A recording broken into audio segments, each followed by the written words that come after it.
All right, everybody. Welcome back to Wednesday's episode of Top Tier Podcast. Today is August 17th, 2022. We're back to bring you that hot fire, that sauce, that secret sauce, that Krabby Patty secret formula, whatever you need. My name is Pale Poppy. That's La Chosen One, and we are back to give you this week's episode. See, you had a little tongue twister there. Trying to mix it up. On these intros. Yeah, get the intro going. You know, get a little rhythm going. You got to get us into a lather here. Bring that energy, baby. All right, let's hop right into it. We have a little goofy topic to begin with. I low-key want to start with the whites of TikTok over the Draymond Green topic. The whites of TikTok. Because I just kind of want to go right into that. I just feel like I need to get something off my chest with that one. Okay. So we recently saw a TikTok video of some white. Some white. You know how they say the blacks. White. A black or the blacks. Exactly. Of some white, and she was mistaken. Okay, I don't know what it was. I don't know if it's a disorder that she might have. Maybe she's lacking a few brain cells or something. I'm not sure what it was, but she thought it was okay to make some handmade. It looked like it was probably like 2 feet long. Yeah, it looked like some 2 foot long handmade cloth for wiping the shit from your ass. It was like a roll of like reusable toilet paper. Like it was like it had like you can pull off a piece and just wipe your ass. And then she was like, and just fold it over like this for cleaning for later. Like it was normal. Mm-hmm. Like it was like it didn't even seem like it was for TikTok clout. It was just we use disposable. We have disposable toilet paper rolls around here that we individually clean the shit stains off of. They're not. I've never seen anything like it. There seems to be a trend happening on TikTok of white people showing us how fucking foul they can be in their day-to-day lives. What the hell is going on? I don't know, Has it always been this way? Maybe it's, like internet brings us all closer. I mean, it divides us, but it divides us, but at the same time, we get a really nice look at each other. There's always going to be people, different groups willing to expose the dirty laundry. So I think what we're seeing here is just literally people just not giving a fuck.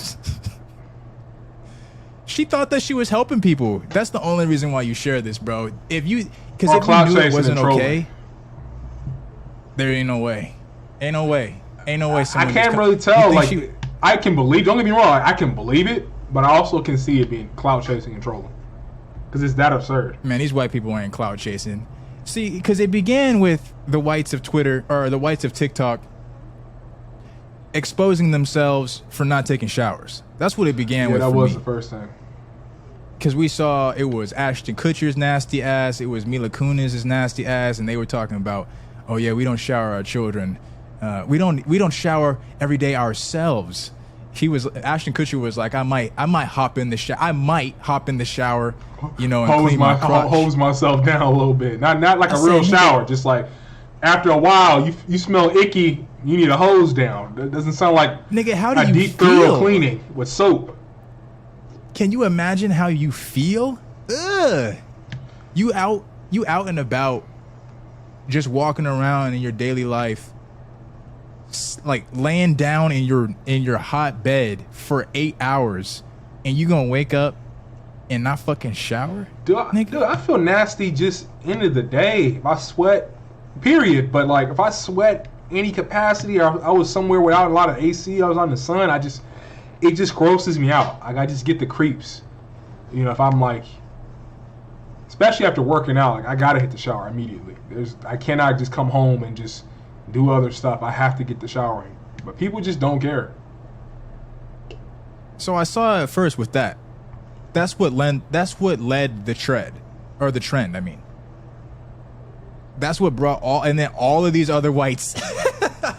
It just opened the floodgates, and all of the other whites, all the other nasty ass ones came out. It was like, oh yeah, like I'm gonna show you how I cook. Let me show you how I work in the kitchen. And of course, we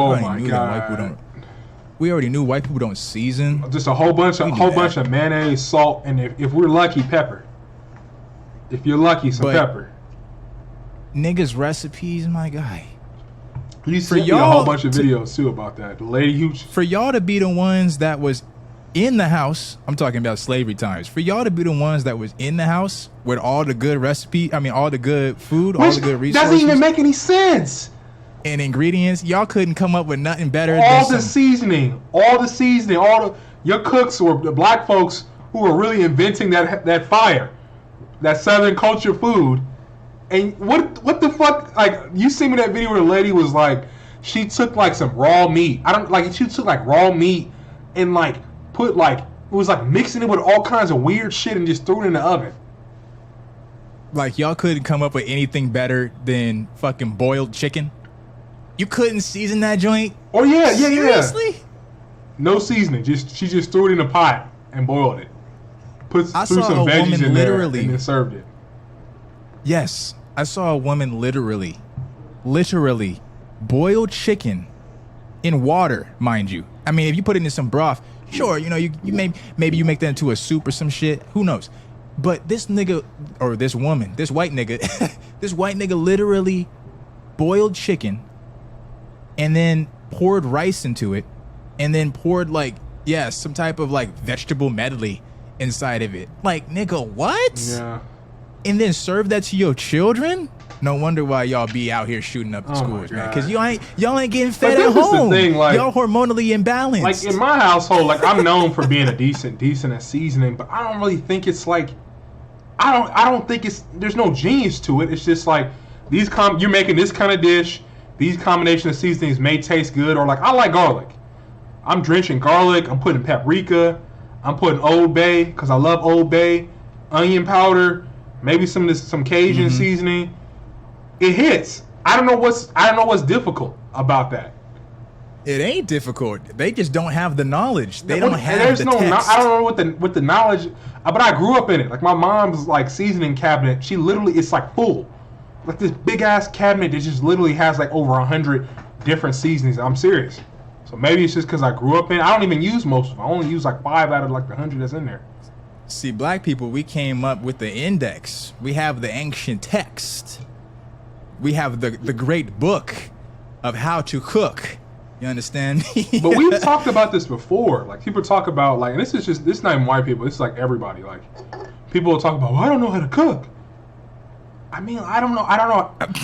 Like I kind of get like if you never learn how to crack an egg, like you never knew like all right, like I hit the side of the pan, it has a little indent, and then you just crack it like this, and it's in there, right?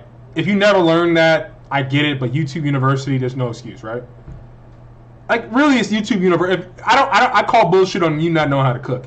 Even if you don't know how to season, you know how to throw it on the grill. You know how to watch for it. Oh, it's brown on both sides. Oh, let me check the center. Oh, there's no more red. Good. You can Right. eat it. I don't know what's so hard about that. Niggas just don't know. And you see, whites, this is what you get. This is what you get for enslaving us. Because we were the ones that was cooking y'all the meals. If y'all would have got your asses in the kitchen, maybe you might know how to do some shit in there. Maybe you might know how to chef it up. Instead, y'all just had to guess. But like the I appropriating, think this is how they did it. I think the that I think the appropriating blacks goes just so dipped it. deep that I don't even know why they haven't like, oh my God, this is paprika. Oh my God, this is Cajun seasoning. This is a discovery. Like I'm surprised we haven't gotten to the point where they're just like we see it on TikTok. They're like acting like seasoning is like a whole new like. Didn't they fight wars over pepper? Like I thought so. That's what I thought. I thought so. But that's why I said earlier. It's like a whole bunch of mayonnaise, salt, and maybe some pepper. Maybe some pepper. White niggas was like, white niggas got in the kitchen for the first time and was like, what is this? A herb? What is this you But, call you know, like- seasoning? And like speaking on like whites on Twitter, it like reminded me of a topic. Still related, still whites on Twitter, where it was like there's like a lot of black people who are like really pissed off right now because they're like white sororities during Rush Week, or like doing like black sorority, black Greek life stepping and dances and dancing to Mary J. Blige and just full on cultural appropriation. I saw a video before I got on, and I was like, "Is that might be? This is related." I thought about it, was like, So what is it? Like, so you appropriate that, but you want to appropriate some seasoning. I mean, I'm a little But lost. you won't appropriate seasoning. I'm done. Nah, they scared of the seasoning, but they could do all this because there's no rhythm to that. There's no. But rhythm it's like, to that. That but seems you random could to tell me. the dancing doesn't have any seasoning either. Like, it's like robotic. Like, it's like very emulated. Like they didn't add anything to it. They just robbed it. They say, "Go Jennifer, go Jennifer, yes, go Jennifer, go Regina, yes, Regina." I'm weak. They couldn't appropriate any seasoning. Yo, are we ever gonna talk about how the fuck Colonel Sanders' white ass is the most popular fried chicken brand Because he stole it from probably a slave. in America? What the hell? What is a stole Colonel? it from a slave. He stole the recipe. I'm pretty sure. Did he seriously? That's a history? rumor. I don't remember. We're going to preface it as that's a story I heard growing up that I believe because shit gets stolen from us all the time. Like That needs to be in the boondocks of just because you know the story is that he like got 100 no's before he finally got one yes when he was trying to fund his business.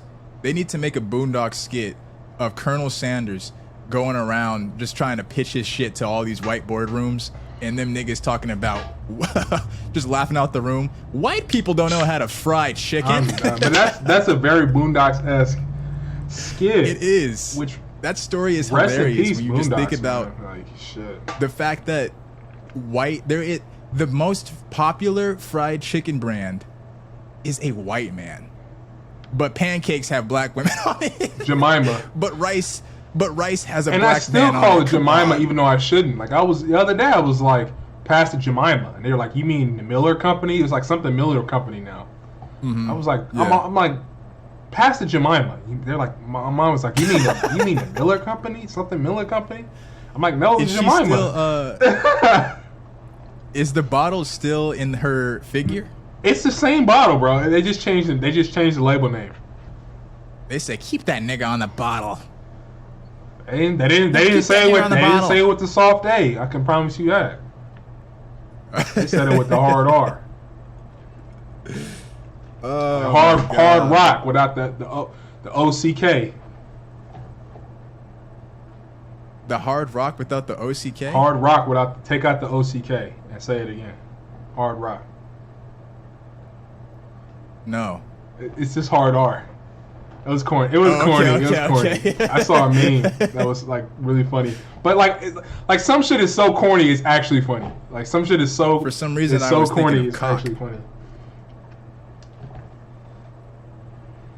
For some reason, I was thinking of cock. Cock. But that's a funny word. I know you feel about that word. Or like cuck. And that's like Cuck it's is such hilarious, a like vile word, but it's hilarious. It took me a minute to get used to saying that word, but I heard you say it literally an infinite amount of time. Yeah, I started saying it like during the pandemic when we play Apex and we would come across like some cucks, like some bitch ass niggas, I just like had literally. to start using it. I just started using it. You know, there's something, I say it all the time, but there's really something about those C words where that it just feels super aggressive. It just feels aggressive. Cuck. You know, I feel like you're trying to be aggressive towards me. That I take offense to the word. But cuck. I saw You this call someone a meme that cuck. kind of talked about that too, where it was like I think it was like a black woman, and she was like, "When I think of the word cock, I think of a white man. When I think of black man, I think dick." Like you get what I'm saying? Like I feel like cuck, like it meant like cuck is the same thing. I don't know what the counterpart is. When you think cuck, you think of a white man. Or cunt. Or same thing. It's the same. The C words. They just like they're very aggressive. Or cracker. Or cracker. Like what is it all kind of relating to? Because when you think of like the cuck category on like a Pornhub, who's the cuck typically? It's a white man, and the dude fucking his wife is a black man typically. When you like, Is that black? you know what I mean? Like them hard C words. That hard C. I'm done. That hard C. Which is double entendre, kind of. If you think about it. It is a double entendre. Definitely is. Oh my god. The whites, man. The whites. But see, like people, and that's another thing about like that whole thing is like you never hear anybody say like they'll say a black. Like there's this like Mexican rapper, I forget what his name is. I think it's like Smiley Blue or something like that, Selly Blue. But he was like, Who? there was some like I don't remember his name, but he was running around not too long ago and he was talking about like I wouldn't sign to a black. I wouldn't sign. Remember, this dude's running around with gold chains and tattoos, and he's running around. He wants to be a '90s gangster rapper, but he's a racist. You know what I mean? Like that goes back to that whole cultural appropriation thing. But back, I'm not gonna get too on that. But like he said, a black. Like you never hear anybody say a white. The whites. They always say, We say the whites all they the always say time. white people. I don't. I've never heard people say We white do- people. actually, yeah, but you're with right. us, they You're just right. dehumanize us by just saying a black. Like you're not a human. That's a Negro. That's a monkey. A black. Oh, there goes those blacks. You know what I mean? With this the same little hateful face. Like, whenever you see like a racist get arrested, you just be like, you just look at the dude. They aggregate. You just look at the dude. They You can tell he's aggregate. racist. He's just like. It's just like some dude has some like fucked up like deranged face. Like he came out the womb and his dad was like, stay away from those niggers. Oh my goodness. He was like, yeah, niggers. And that face just locked in. He just like, yeah, niggers. And he just walked around. He just has his face just look. You can just tell he's a racist.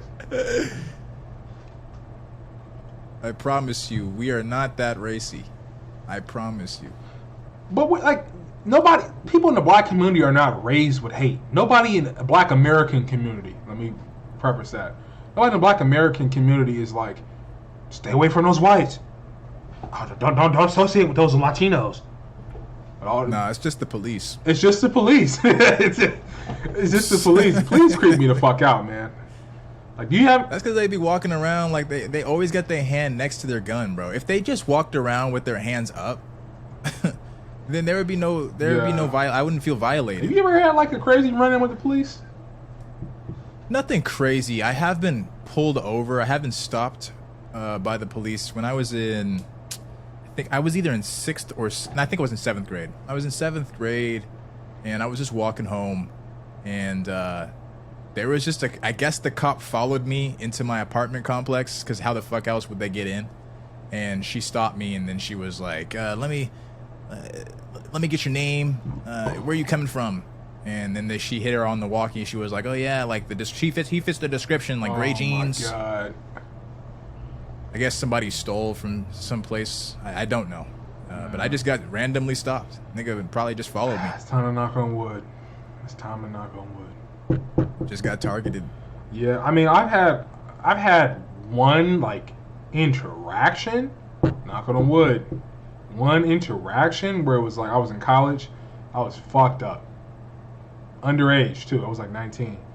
4 a.m. I'm like beyond blitz, crossfaded. I'm walking home, crossing the street. Cop comes in. He's like, "How you doing, man? How's your night going?" He wanted to have a whole conversation. But that's the thing, when the cops pull up, bro, like, sober up. Blood alcohol level just drops on its own. I don't know if it's just me. Were you starting the Yes Master? No, I wasn't tap dancing. I just said, I'm doing okay, cool. All right. I went about my day. So I got lucky in that. But I've had some, like, close calls. Like, I've had some close calls. Like, one of my homies, he's like an actor. He does like theater. He does like theater, and he does theater like these like bougie kind of theaters like in Beverly Hills. And we go support him all the time. And we pulled up one time, and we're walking in, and the cops just like they pulled up and they slowed down, and the dude's just like his partner's just looking out the window like Negroes. Like you can just see it on his face. Niggers, Negroes. You can just see it on his face, and we just look at it. Like, me and him, like, we haven't even talked about it yet. We both are individually just looking at this guy. Like, he's making that much of a face. And it's like, we're just going to see a play, man. That's a scene straight out of a 90s Compton flick. Mm-hmm. Straight up out of, like, Boys in the Hood. Menace to Society. I love that movie. I got the hoop and the stud like Kane from that movie. Nigga was inspired. I mean, the movie is interesting. I just like the look. I like the hoop for the bottom lobe and the stud for the upper lobe just because of that movie. Yeah, I'm gonna get mine. I'm gonna get mine too. I- You were recently asking me. I think that was yesterday. You were asking me what I thought was too far. How do you say it? You Yeah, said that's a what good is too topic. far? What do you think is like for a straight male? Like, what is too far in terms of piercings? In terms of too far, meaning like Like you, and there's nothing wrong with that. Let me just preface it. Like, if you're a gay man and you have a lot of piercings, that's cool. But what I'm saying well, that's. is, I mean, we already know. we that. know that. I'm just prefacing it for the audience. You know, because you got to be clear. But I'm just saying, what do you think is too far for a straight male? Like there would be in this day and age. To where the lines start to become. Where a the little bit line more starts gray. to be getting blurred, where it's kind of like people see terms of you and they sexuality. can't really ascertain. You know what I mean?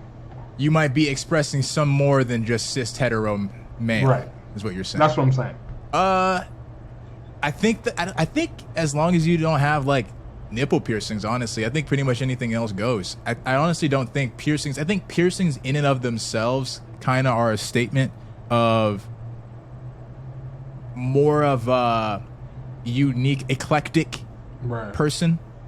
So when you feel that artsy vibe from Are you somebody, saying like eccentric as long as or like eclectic? what did I say? said Eclectic. eclectic. I meant it's eccentric. That's what I meant. Eccentric. What was I saying? As long as you're not like rocking like you're at the beach shirtless with some nipple piercings, most people, and even I've seen straight dudes with nipple piercings. So, I mean, I don't know. I really don't think there is a line you can cross.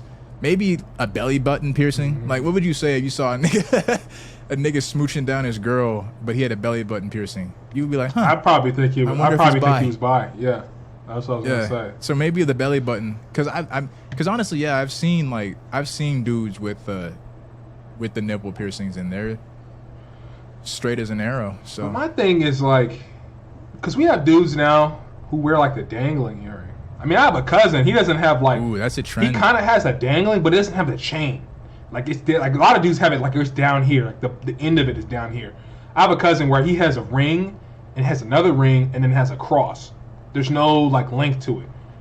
But you know, and that looks really cool. He has it in one ear. It looks really cool. And if you're watching it, shout out to him. But I think the dangling earring was such a step. You really can do whatever you want. That's my opinion. At this point, if you want to just go crazy on an ear, we've already leaped. No one's gonna say anything because, dude, I see dudes all the time with the single dangle. Like the single dangle for the longest time was associated with being very feminine. So jumping from a stud or maybe two to dangle, I feel like you can get a ring up here. You can pierce. I don't even know what this is. It's a little nub right here. It's like a little nub near your ear hole. the nub I mean, you can do whatever you want to do. in your ear hole.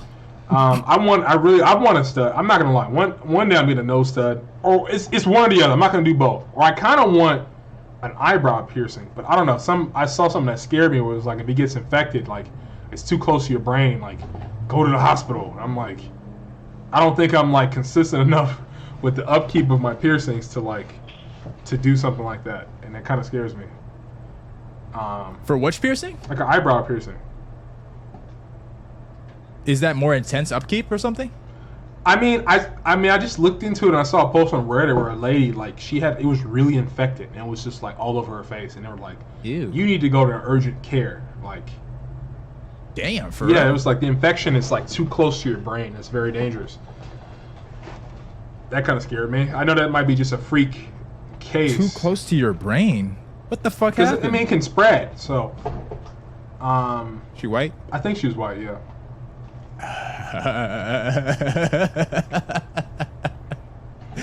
Niggas gonna think we hate white people. I mean, we're just jonesing. I mean, like I don't know. I'm just jonesing. I mean, I'm just after 400 years of, and today still doing shady, systemically racist shit, I can crack some jokes. Okay, you can't though, Yeah, but I can. get that shit off. I can crack some get that jokes. shit I mean, that's the bare minimum. I still haven't got my reparations, so The bare minimum. I can crack some jokes, right? You got to be careful though, or we gonna get in that ass. Who, me? No, I've said not you. I said white folks. You got to be careful. I mean, I can crack some jokes. I'm not gonna go too far. You got to be careful though, because people will get in your ass. It may not be me, but people will get in your ass and they will send it to your boss, and we see it. Pause. I mean, it isn't. It is pause, but it isn't pause. Because you knew what I meant by that. I do what you bet. I do what you bet. But I think Let me play a transition. I want to say one more thing, but I think another piercing that I don't really know, but I question these guys, the dudes who get the dick piercing. I've heard about it. I was thinking it. I just didn't want to go there. I was thinking it. I just didn't want to go there. But I think that's the one. I mean, that's past the dangling earring. But That's past all of them. That's past all of them, because you see a point like 2-3 gens from now where it's just like that's the thing. Like I just got my cock pierced, my robotic cyber 2100 cock pierced. Like I don't know. He took his glasses off. No, because I said like 3 generations from now. That's what I said. That's only like what 60 years. So what are we in 3000? Cyberpunk 2077. Damn near. That's beyond Damn that. near That's in the 80s, the 2080s. But I'm saying like late 2080s, early 2090s. Like what am I talking about? I'm talking about some 3000. Nigga, do math. Yeah, that's around yeah. Almost. And we talked about that yesterday. Like people are gonna be getting cybernetic enhancements. Of course, somebody's gonna like switch out a cock and then put a piercing. And you know that this sounds sus as hell. And I know it sounds sus as hell, but you know what I'm trying to say. Pause. You know what I'm trying to say. But I think that's the one where but you would know. Like if you found out, that's pause. Like if you even knew, that's pause. Like a bunch of people might even have one. And you would never know, but if you found out, that would be pause. And I see how you're looking right now. This is a clip. But if you found out, that would be pause. Like that would be pause if you found out. But that definitely is that line.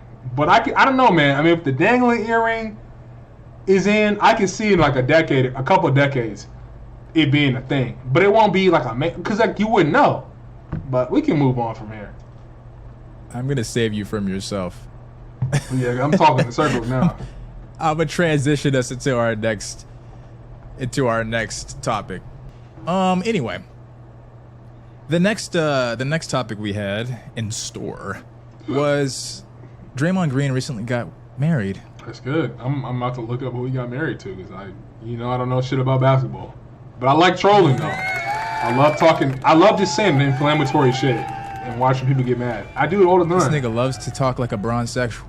Oh my god! But I'm gonna clap it up for that because good for Draymond Green. You know, every man deserves to have a nice queen in his life. I'm not sure if she's black though, but yeah, we don't have to talk about it. We don't have to talk about it. Coon shit will activate.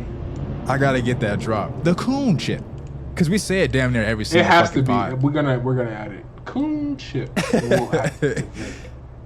He got married, and you know, she looks beautiful.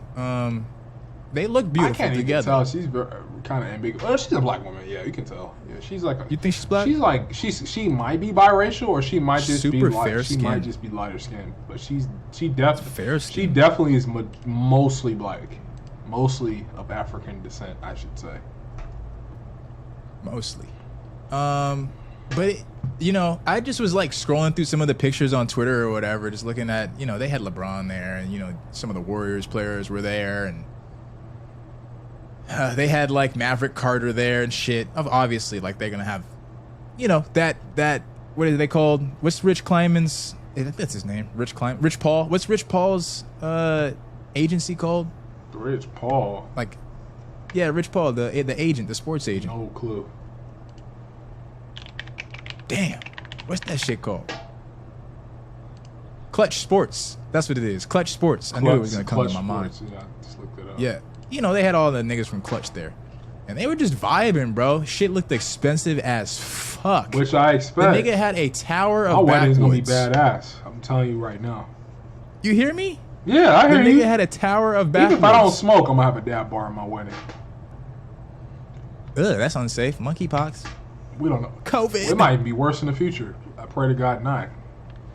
I know. COVID 3.0. But it just got me thinking, like, how old is Draymond Green? Maybe like 33. It seems like he's like in his early 30s. He's probably 32. He's probably 32. He's 32. He called it. Yeah. Yeah. It just got me thinking about marriage.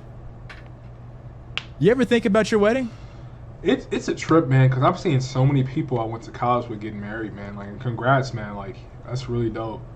But it just kind of like, it kind of scares me a little bit because I'm just like, do I want to get married?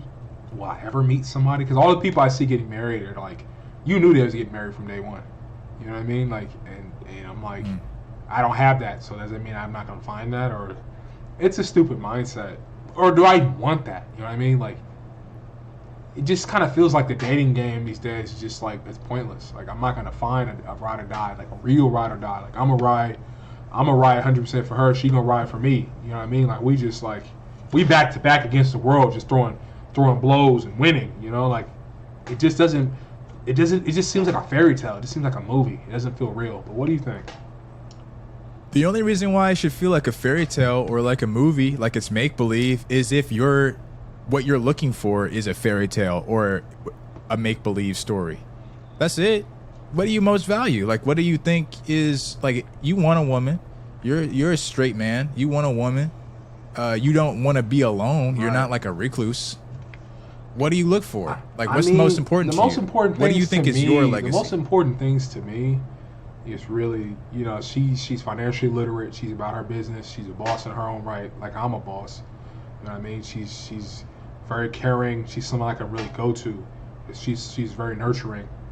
But we provide that and support it. But we provide that. I provide that for her as well. And of course, you know, of course, I want her to be attractive. But I'm not asking for a 10. I'm asking for, like, I always say, like, adjustable 6, adjustable 7. Like, on most days, she's in terms like of the face. Overall, you know what I mean? Like, she's like a 6 or 7, but like when she goes hard and she balls out, she's like an 8, 9, 10. You know what I mean? Like, I'm not asking for a crazy amount. Like, I'm not asking for the world. You know what I mean? Like, that doesn't seem like what I'm asking for doesn't really seem like it's. And she's like fiercely loyal. You know what I mean? Same with me to her. Right. I'm not looking for the world. It just seems, to me, what I'm looking for seems normal. But maybe it's not in this day and age. But what about you? What am I looking for? Mm-hmm. I think for me, and I look for someone who's more in line with my values. And what I value at this current step in my life, at this current stage in my life, is, like you said, financial literacy. But that all of that compiles towards a bigger goal, which is just legacy. Like, I just want to leave a legacy, not for the mainstream, not for the crowd, not for society to look and be like, oh, that's Nick Hogan. Not for that. For my children. Right. Like, for the people that I leave here, I want them to know, because, you know, that I have grandparents, or actually great-grandparents. I have great-grandparents who've left a legacy. And it's not because they leave a legacy of money. It's not because they leave a legacy of companies and thriving businesses. They literally just left a legacy that was tight-knit, tight-rooted family, and a plot of real estate that everyone for the last 2, 3, going on 4 generations now, because now me, like the great grandkids, we're having children now. So the last 4 generations, everybody knows this plot of land, their home. Everybody knows it. That's their legacy, that home, and this great, huge ass family that we all share and spend time with. That's the legacy that they left. So any legacy, really, I mostly want to leave a financial legacy. Same. I think that's important to me. So obviously, I'm going to need someone who's more of an intellectual thinker, and when it comes to her interest being in finance, her interest being in time management, money management, business, entrepreneurship, things like that. That would all be great, but at the end of the day, just want to leave something behind. Right. You know, I don't want to die and then have children that are just like, all right, well, what now? Yeah. Like that doesn't make Like, any the sense. money's important. Like, don't get me wrong. Like, I want my kids to be trust fund babies. You know, the Bone Shiba Swap token, not financial advice. Look into it. But you know, that pops off. Plus the real estate. I want my kids to be trust fund babies. I want to be taken care of. I don't want to be arrogant and like assholes. They gotta earn it. You know what I mean? Like they gotta. I'm gonna have conditions. Like you gotta be of such and such net worth before you even get access to the fund. But Right. you know, I think the most important thing is the values. I want to feel like a part of me is still living on Earth. Like I want to have because a lot of people don't have bonds with their parents. Like a lot of people don't have, like you have parents, y'all like that's your parent, but that's not, you guys are not close in any real kind of way. I want to be close enough to my children that I leave a part of my personality with them. Like you could just by interacting with them, oh, those are Elliot's kids. You know what I mean? Like, so when I leave this world, I'm still living in some way. No, that's And powerful. hope they pass it on so that I keep living in this world in some way, you know? You're passing down your values and your principles, your character traits that you value and prioritize through them. Right. Almost like genes. Almost like genes, yeah. That's powerful. It's like make me emotional. Never I feel it. I heard really anyone say feel that it like before. just thinking about it, but Yeah. like that's the way to live on. And it depends on what you believe in. I believe in reincarnation, but you know, I won't be Elliot anymore. You know, I'll be someone else. But Elliot's time on this world will not be forgotten. He'll be living through other people. You know, I would have You left know a what's mark. crazy? You know what's crazy about you saying that you believe in reincarnation and having the thought process that you want to essentially take a piece of you and implant it into your offspring so that way they pass it down and they continue that piece of you so that way everyone can see it? In a way, I've been thinking about this lately. In a way, that is reincarnation. And that's true. That is, in a way, that is reincarnation. Not only are you literally, are they, I should say, not only are they literally half of your DNA, but they also would have everything that you've taught them. If you're successful in what you're trying and what you're telling me right now, if you're successful in that, they would be almost like another embodiment of you. You have essentially been reincarnated through them. Exactly. Yeah, essentially, you've passed it on. They have a piece of you. You continue to live on, And that's the legacy. and that's the legacy. That's the legacy. I Right think, there. and that's like one of my weird hopes about reincarnation is that like I could just get like all this wealth. I get to live like to like 200-300 because of technology. I die, and then I just get reborn in the same family as an only child and just get them fucking money. I just get to do it again. Another 300 years or more. You know what I mean? Like, You selfish. You said you want to be an only child, nigga. You but selfish. I'm I an don't wanna I'm share an a only room with child right nobody. now. So I guess that's the mentality. You selfish, nigga. Like when I was a kid, I was like deeply sad about being an only child. But now that I'm older, I'm like, fuck yeah. It's lonely. I could imagine. Not anymore. Right now, I'm like, damn. Like, of course. Like, I get all the attention. I get all the focus. Like, I'm like now I'm like 24. I'm like, yeah. Like, of course I like being an only child. Like, you know, when I hit college, I was like, yeah, being an only child is actually kind of cool because I don't have to split. I don't have to share shit. You It's all don't. mine. It all goes to you. Yeah. It's a straight funnel. It's a straight funnel to you. Literally. I don't have to share a goddamn thing. I like that. I don't know why Not at all. I don't know why I wanted a brother. You know what I mean, or a sister. You seen that video that was going around of that bird that was literally, you probably have seen other ones too. There's probably other ones that have been shown, but there was like a bird that was like, it hatched prematurely Mhm. and all the rest of the eggs were still within the shell. And this bird literally was like knocking out the other eggs from off of the Oh my nest God, Jesus Christ! in order to preserve itself. How on earth Doesn't know that. is like, yeah, Birds is like super instinctually. intelligent though, like especially crows. But can't they like not see? Like they don't know what the fuck. It should. Like, I don't. how? I mean, I don't know because there are animals that they can't see as soon as they're born. It has to be some kind of instinct thing, like a runt of litter kind of thing. Because in this sense, maybe if it wasn't born prematurely, it wouldn't be a runt. But now that you're born prematurely, you're on runt status, even if you going to be. You're on run status. So I guess maybe it just instinctually knows, I got to get these motherfuckers out of here or I'm dead. That's crazy, Like- yo. That's crazy. Imagine being born. Imagine if humans. Imagine if like the younger child was like, yo, nigga, like, I'm sorry, big brother, but I'm gonna have to take this knife and I'm gonna have to Or I'm choke gonna you in have the to let womb at it. because mama is like not doing too well. She got some other disease while she's having us. Can you imagine? So I'm just gonna have to choke you in the womb. Like, can you? That's crazy. You both in there, and he's like, "Sorry, bro." I take. Dude, instinctively, that nigga just was like, all right, rest of y'all gotta go. Nigga was literally, I mean, it looked like it was in a tree, like the nest was in a tree. The nigga was literally like backing itself up and like pushing out the eggs. I've never Oh seen my anything God. like it. I digress though. So you never, like, I know it's more common for, you know, at least growing up, you know, you talking to like girls and stuff like that.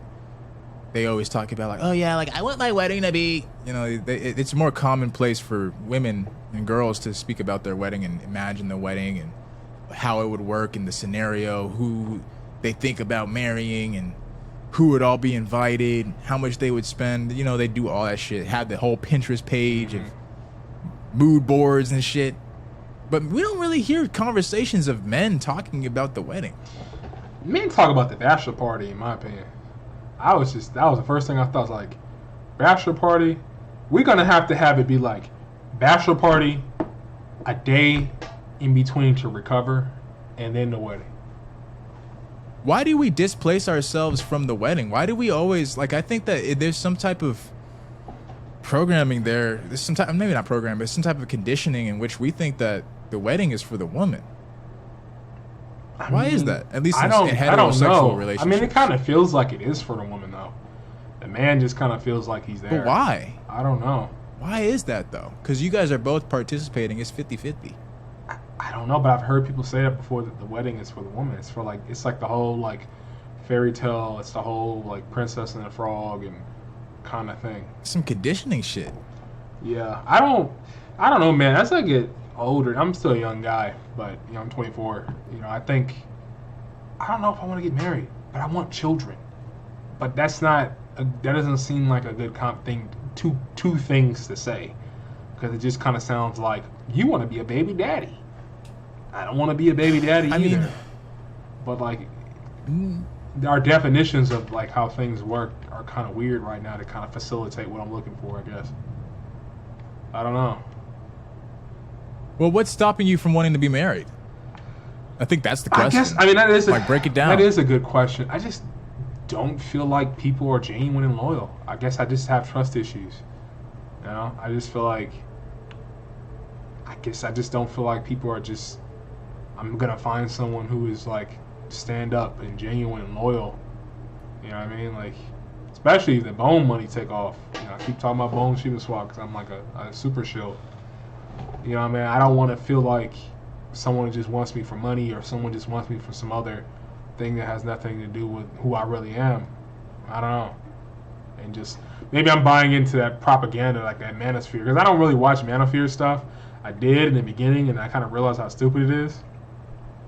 Yeah. But I guess I maybe have that programming where they're just like, oh, we're not gonna get married, and it's just a modern woman this and a modern woman that and a modern woman this, and we don't date in America. Just stop dating in America. Like, you know, I think that kind of got in my mind a little bit. Possibly. Yeah. I want to get married. I just don't want to get married through a state. That's my belief. I'm completely done with matrimony. Completely. I would love to sell it, because that's all matrimony is just a celebration of an official coupling. On more of it's a higher stakes coupling, though. It's a partnership. It's now you guys are infused as one, as a unit.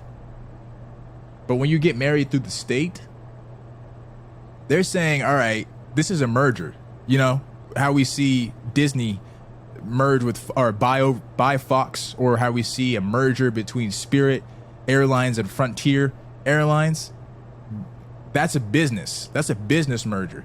That's what ends it, because, I mean, a corporation is viewed as a as an independent person in law. There's no difference. To me, it's literally just a business merger. That's a business agreement. So when you see some of these relationships that are super toxic, I'm not going to name names, but you probably know who the fuck I'm talking about, the couple I'm talking about. When you see some of these names where it's like that situation is super, super toxic, and then all the narrative is like, well, yeah, but they've been married a long time, and they know each other, and it's about the money. They stay together for the money. That's the reason. Is because if you break that partnership up, nigga, like imagine if Disney and Fox would just be like, actually, never mind. Or like Will and Jada. Like we wanna go our separate ways. That shit would be But messy. that's that cheaper to keep her mentality, where it's like, It's not that though. I'll stay with her. No, it's not that. You know, Will just get coffers will get cleaned out. Coffers, he get grave. She a grave robber, bro. Like coffers will get cleaned out. Tomb will be raided. Like, his mentality is just like, I'm gonna sleep with who I'm gonna sleep with. She's gonna sleep with whoever she sleeps with, and we're just gonna be married on paper, so I don't have to pay shit. That's his mentality. I don't think it's a cheaper to keep her mentality. I don't think that's what it is. I think it's just smarter. It's wiser to keep her. That's what I think. Wiser, like this kind of leans into like the open relationship kind of topic, because I could never. We start talking about open relationship, like we're done. It reminds me of like you, like they were talking about like an open relationship, like Joe Goldberg and Love were talking about an open relationship, and Joe Goldberg was like that's just the beginning of the end. It is the beginning of the end. It's like y'all are just married on paper. Y'all are just like people who are just roommates who are married on paper, who go out and have sex with other people. That's what I'm telling you, bro. It's not about love. I don't know how they programmed us into believing that marriage was about love. I don't know how that happened, but marriage is not about love. It's typically like a business partnership between families. Because you don't get divorced for love. Yeah.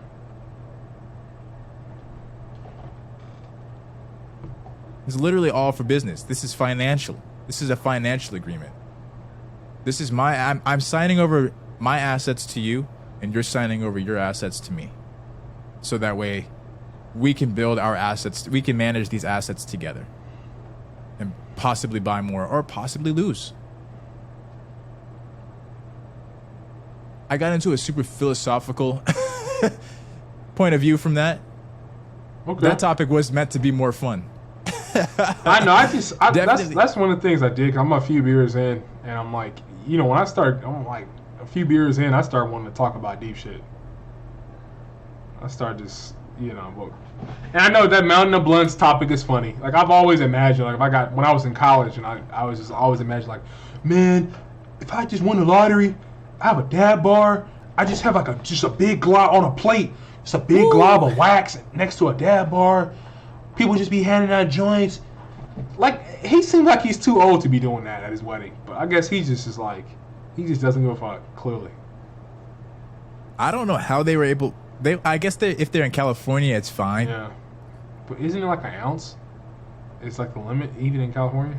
I don't. They're also super rich and they're famous. Who knows? I don't know how the fuck they were able to get away with that. But nigga, you should have invited me. Okay. Can you imagine how much?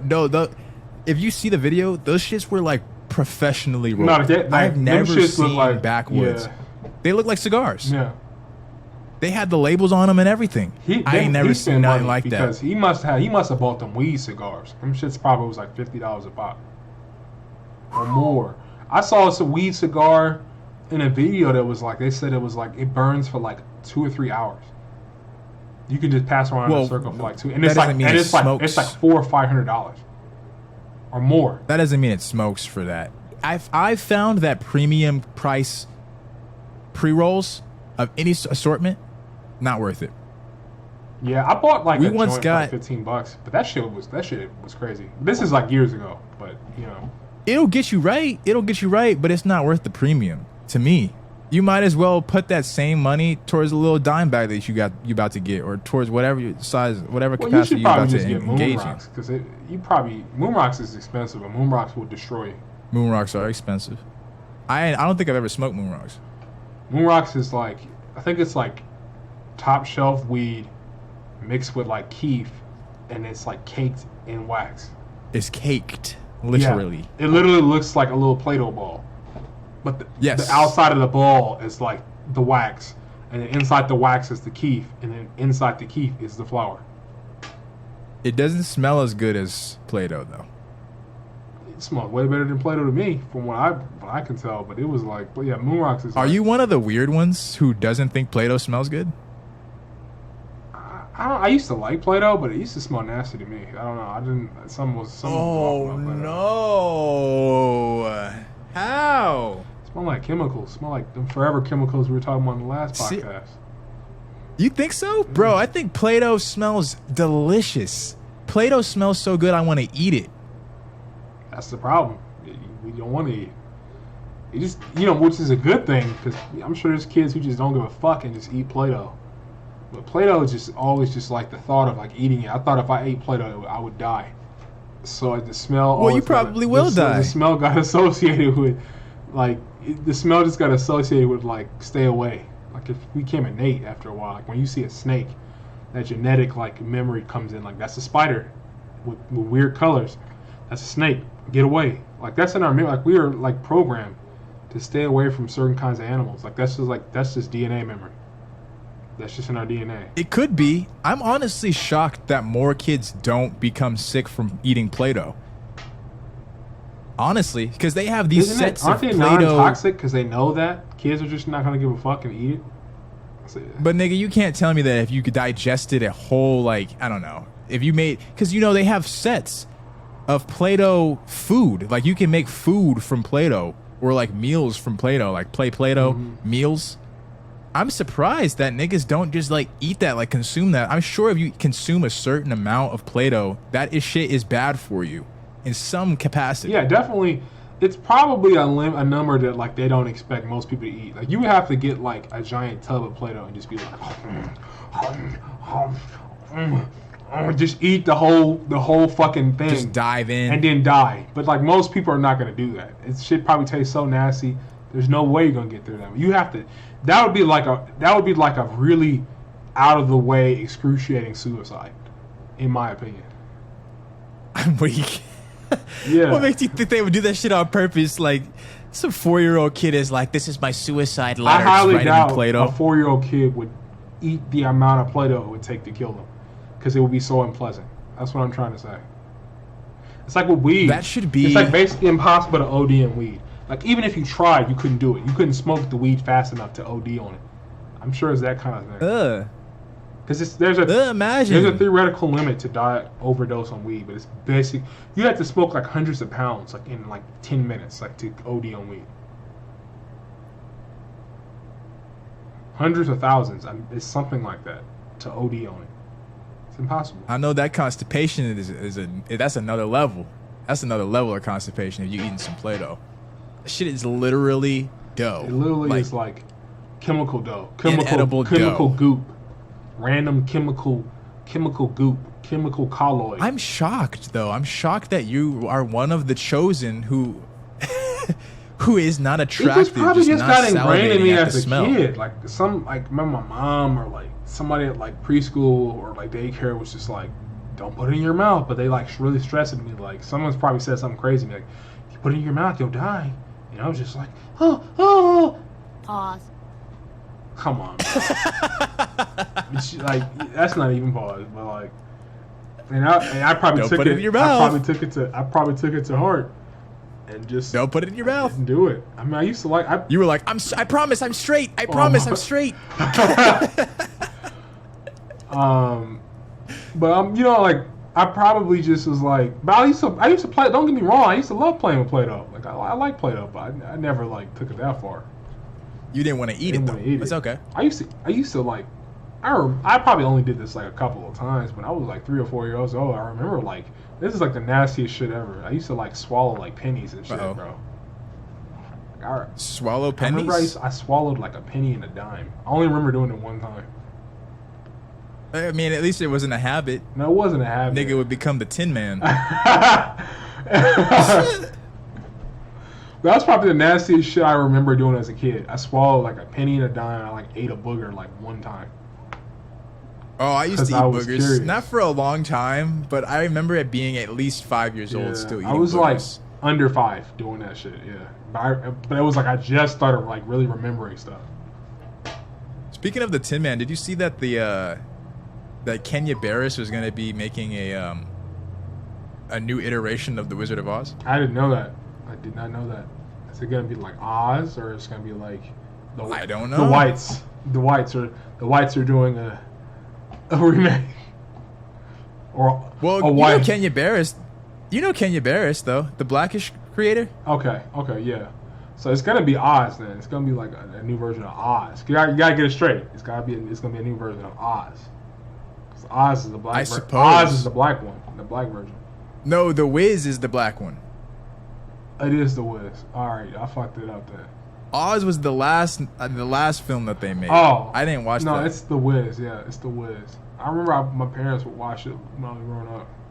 That movie is fire. Young Michael Jackson, They added some seasoning. right before he popped, I mean, he was already Michael Jackson, but like I'm saying, like right before his solo career They added popped. some seasoning, salt to the earth, to the movie, to the plot. Seasoned it, put some oil in it, juiced it up, cooked it up. Boom. Added real some seasoning.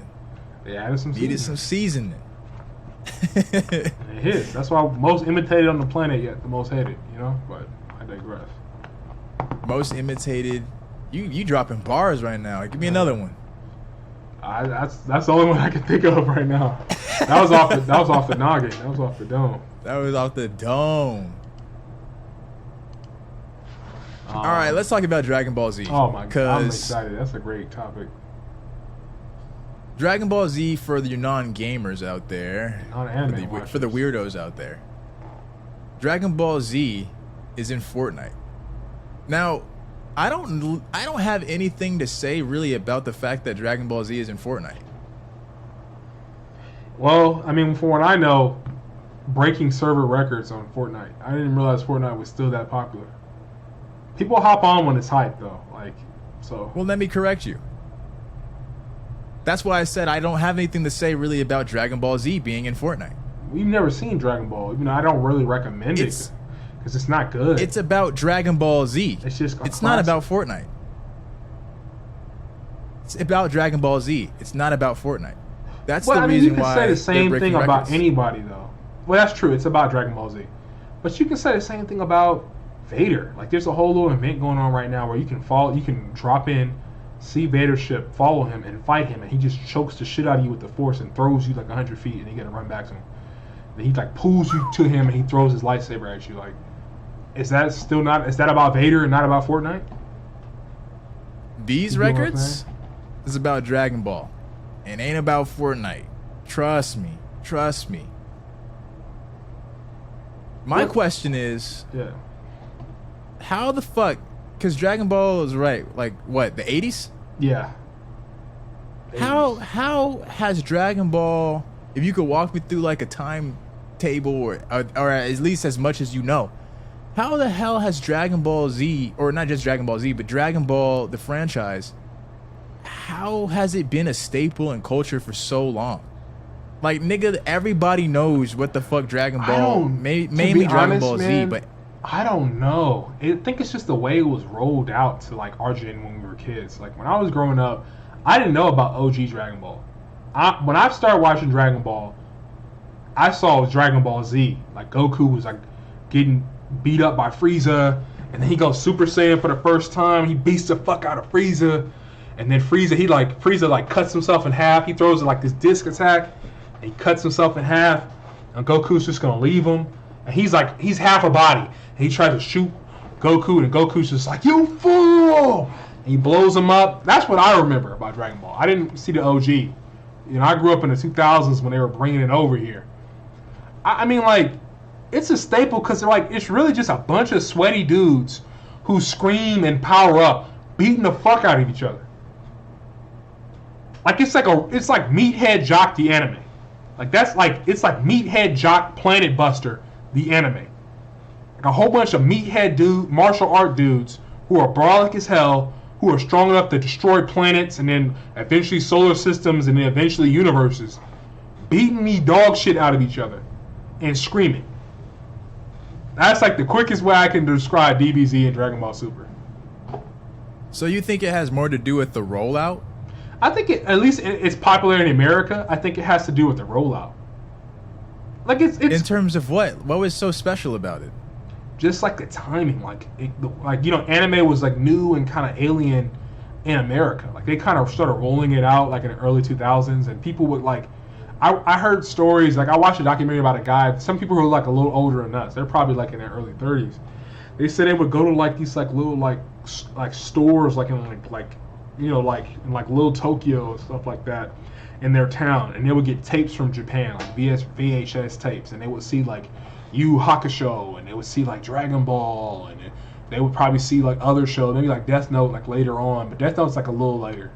And they would just, they would like go to the store and buy like episode 30 and episode 15, and it would all be in Japanese, so it would be all out of order. And then they started like rolling out like on 4Kids, and 4Kids they start dubbing it and start going in order. And I guess it was just the timing, like Toonami was really big like in the early 2000s. The way they rolled it out, people loved it.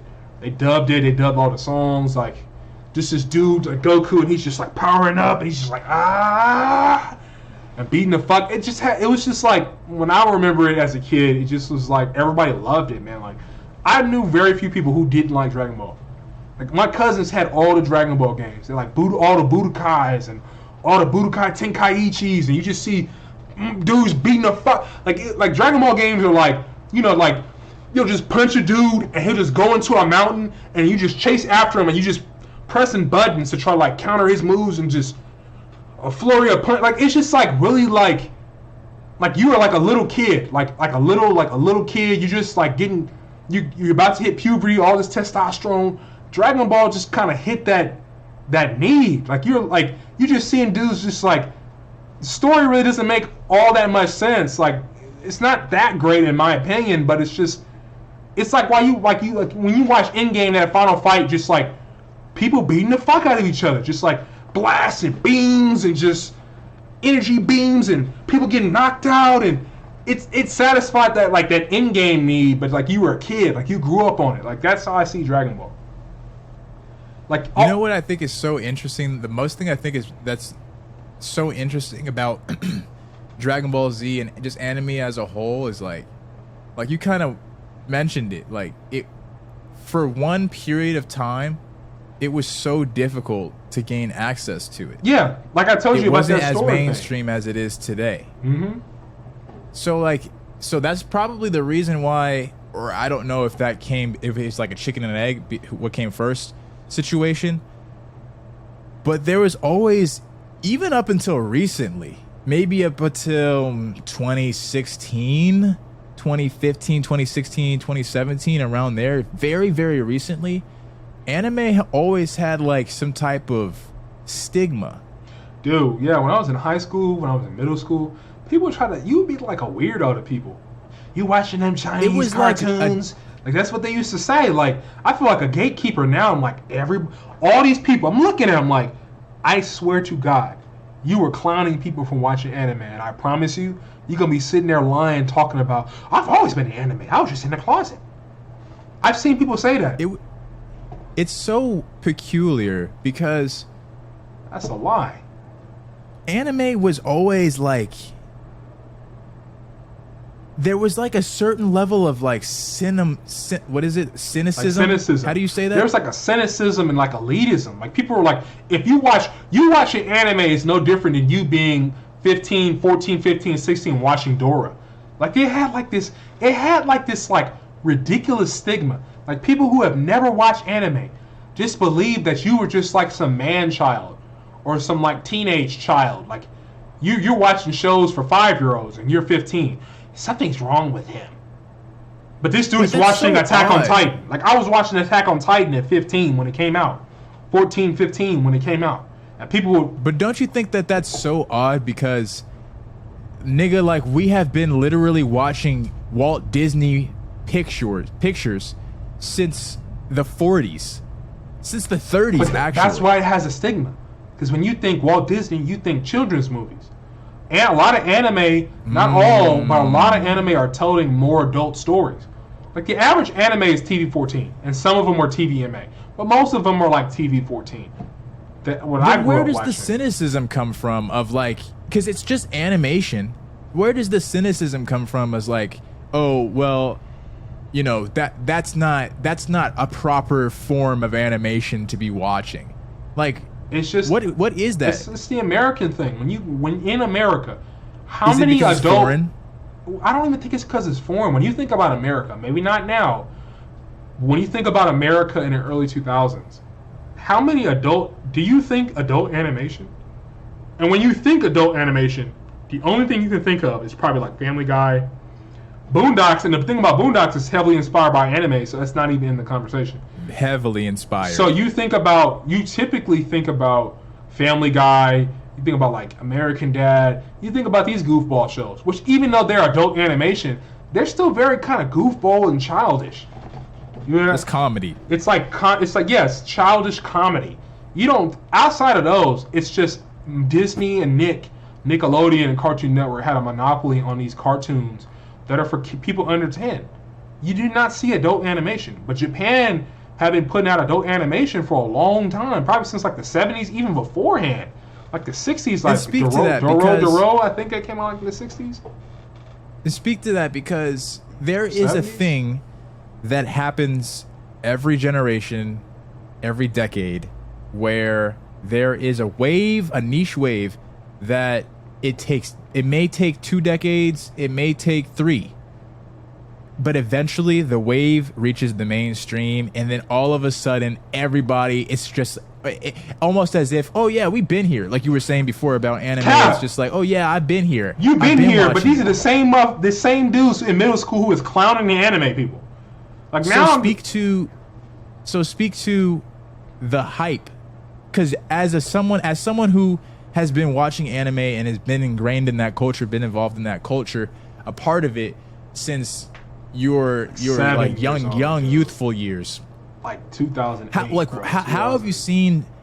How have you seen? And you weren't there from the very beginning, but how have you seen the hype?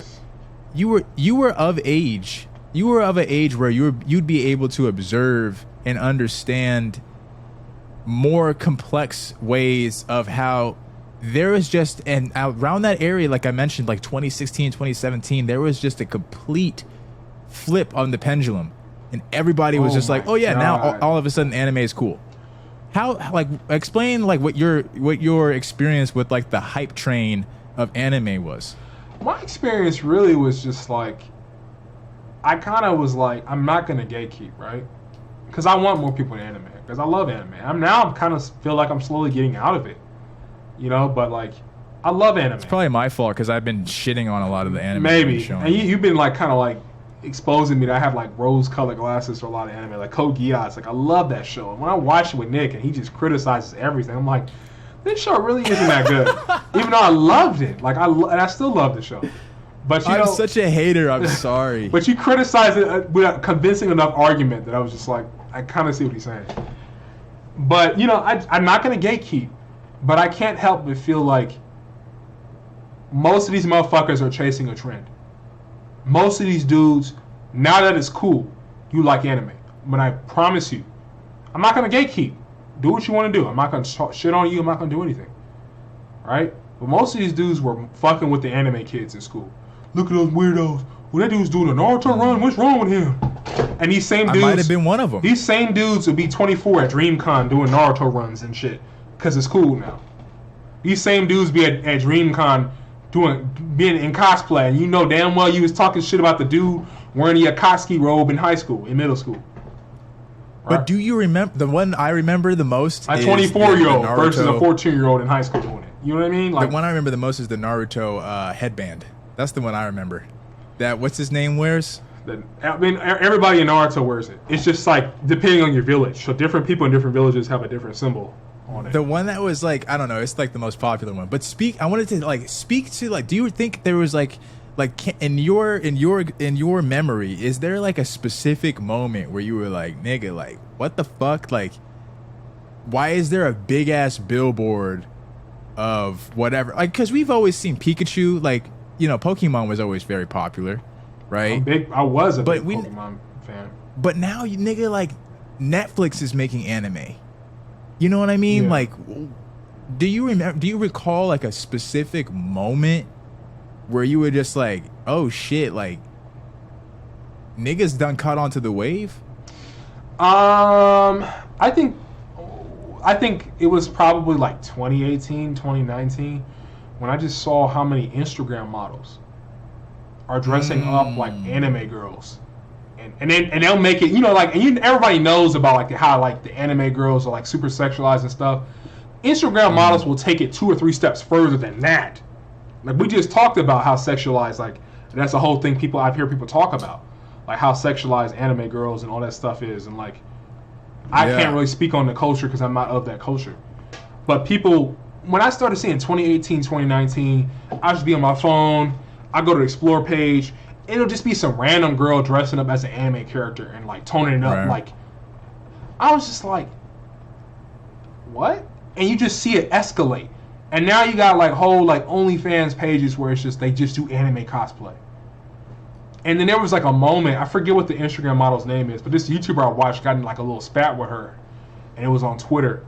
And he was like, and then like someone else reached out and was like, hey, she used to bully me in high school because I like anime, and now she makes money. What you were talking about. Now she makes money off of dudes cosplaying as anime characters. When I saw that like in like 2019, I was just kind of like, this shit is now all the wave dudes are hopping on. The mainstream and sheep are starting to get on the shit now because it's cool now, because it's hype now. It's acceptable now. You can make money off of it now. It's acceptable. That's what happened. That's what it is. I was like, when that happened, I was like, yeah, everybody named Mom is on it now. And when It's here Netflix now. started sliding, but Netflix has had anime. I was watching anime on Netflix like in like 2013. Before that, like But now they're 2011. like producing it. Like Now 2011. they're like producing it though. They're producing it now. They're buying the rights to it now, which is like a whole problem in the industry. Because instead of you getting it like week by week, because week by week in anime is big because you get to talk about it. They just release it in batches. They'll drop like 5 episodes and then be gone for like 5 weeks, and drop 5 episodes and be gone for 5 weeks instead of just doing it a 25 episode season. So people are not liking that. Yeah, Netflix has a weird model. That's neither here nor there, though. I just thought that the whole, I just wanted to have that conversation about anime just in general, just like the history of it, the It's hype just dick of it. riders. It's just people dick riding. If tomorrow, all your favorite celebrities was talking about, I love bull testicles. Oh my God, bull testicles. I know we're talking about bull testicles, but I'm just trying to make a point. I like bull testicles. I swear to God, people, all these in Colorado, these Rocky Mountain oyster, because that's what they're called. They're called Rocky Mountain oysters, but it's bull testicles. All these restaurants we just don't have enough bull testicles, because that's how much of a drone most people are. And Yeah. and People me are too, sheep. to an extent. Like if something's popular, I'll check it out. You know what I mean? Like I can't say I'm not. But the thing with anime just kind of annoying because of the stigma it got for so long. Do you think it happened? Do you think that the rise of anime and pop culture,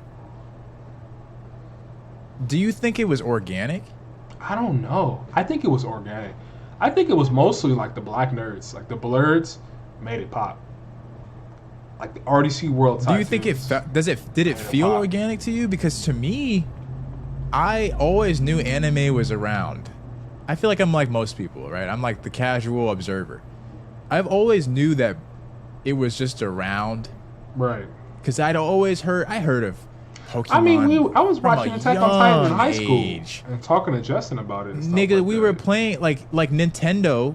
We were playing Nintendo game consoles and games Yeah. at fucking 4 and 5 years old. Like, we've been exposed to Japanese media from a very young I age. grew up on Japanese media. I love Japan, man. Like I love. But I like, always just kind of kept it over there. yeah. I don't know what happened, but all of a sudden the inflow, there was like a tidal wave of just, all right, anime, here it all is, and everybody just hopped on board and was like, okay, we're cool with it. Like, I think some I big don't know what heavy happened. hitters came out, like big hitters. Like Attack on Titan, like came out. Remember, Attack this on is in high Titan. school. It had a stigma. Like I'll be watching Hunter. might have been. I'll be watching Hunter x Hunter on my computer, and people would look at me like I was crazy. I swear to God, like Chimera Anarch. You were in a Chimera Anarch. You know, I'm watching Hunter x Hunter Chimera Anarch in high school in 2014, and people would be just like, "What is this weirdo watching?" Because it looks like some fuckery. I can't lie. Like, I'm watching it. Now everybody and their mom is on anime's tip. It's completely mainstream. Yeah. Most people would probably look at you like you was crazy for saying the shit people said pre-2015, 2016 about anime. Yeah. I've seen dudes make videos about it. I don't. Well, you got it. And we're tribalists here. Like we have an elitist, like you were mentioning, we have an elitist point of view where it's like, oh, Hollywood. If it's not Hollywood, then it's not actual art. It's not film if it's not Hollywood. Right? So if you hear about like Japanese artists, Studio Ghibli, I'm like, that's the only production company I know. Grew up on, like, if you're not, if, Studio Ghibli. Even just like recently with like live action, like, nigga, what was that, a couple years ago in 2020? Parasite, that's the first time, I believe that's the first time a foreign, or maybe it was an Asian man. That's the first time an Asian person has won for a Best Picture or has won for a Best Director. There's an anime called Parasite. It's not the same story. It's a completely different story that is also fucking fire. Speaking of Parasite, they're making a sequel. Or it's not a sequel, but the same guy is making another movie. But I think that's more of a rise of Korean media. Because the Japanese media has been popping. Yeah. Been popping. Korea is having a moment right now. Been popping. Korea is having a moment, though. Squid Game was like, I wasn't really giving it a chance. Squid Game was so fire, and I was late on Squid Game. I watched Squid Game like a month or two ago. Squid Game was so fire, I was like, all right, I see you. In Korea, all right, okay. Had a problem with it. I could pick that shit apart. But yeah, I mean, Korea, they have Squid Game, Parasite, K-pop. Nigga, like, they have a lot going on for them right now. They're booming right now in America. I've always loved J-pop. I'm not a K-pop dude, but I love J-pop because I watch a lot of anime. So I like the music. I have a whole J-pop playlist in my title from like a kid, like all the shit I used to love as a kid to now. You know what I mean? But I wonder how their developers and animators are treated in Japan. Do you have any insight on that? Well, from what I understand, following it, anime industry, they're very underpaid and very overworked. Like, I swear to God, they paid like globally. A couple bucks an hour, bro, for like slaving away drawing. No. Swear to God. Yo. I'm pretty sure it's that low. I don't know about now. Over the like last couple of years, I've heard things have kind of improved because a lot more money is flowing in because American studios are like, all right, I want the rights to this anime. I want the rights to this anime. I will produce this. So I think they're getting paid more.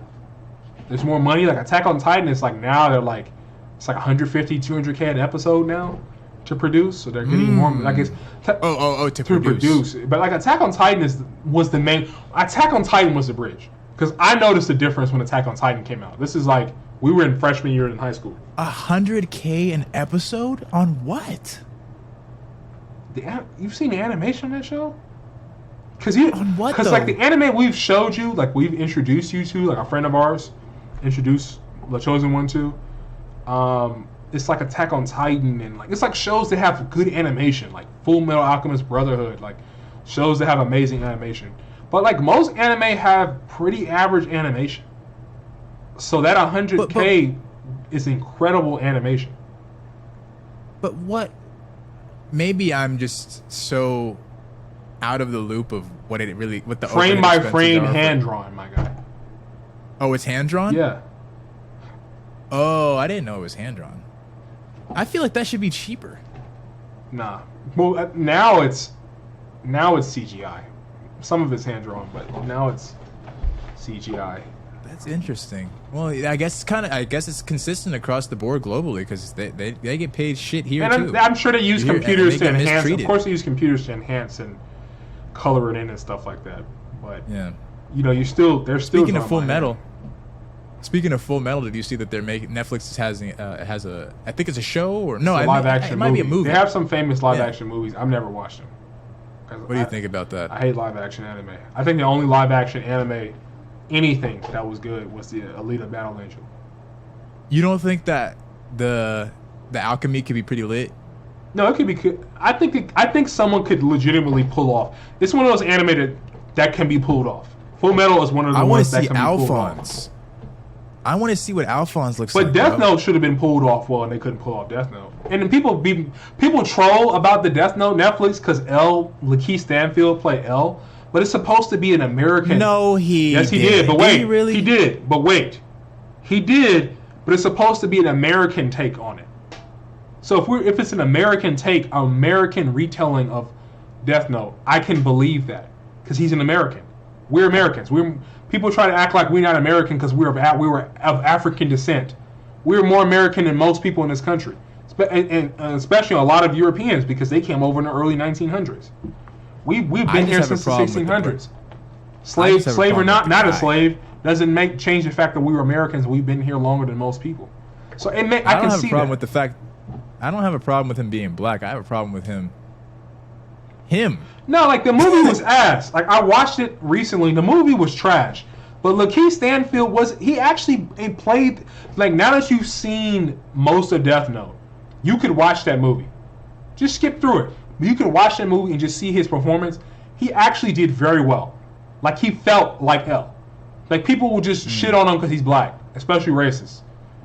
But he was sitting in his chair and he had like the mannerisms and he had like the tone of voice. Like he played L? He played L. Lakeith Stanfield played L. Oh. He played L. Who played Kira?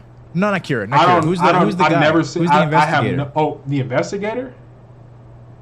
What's his name?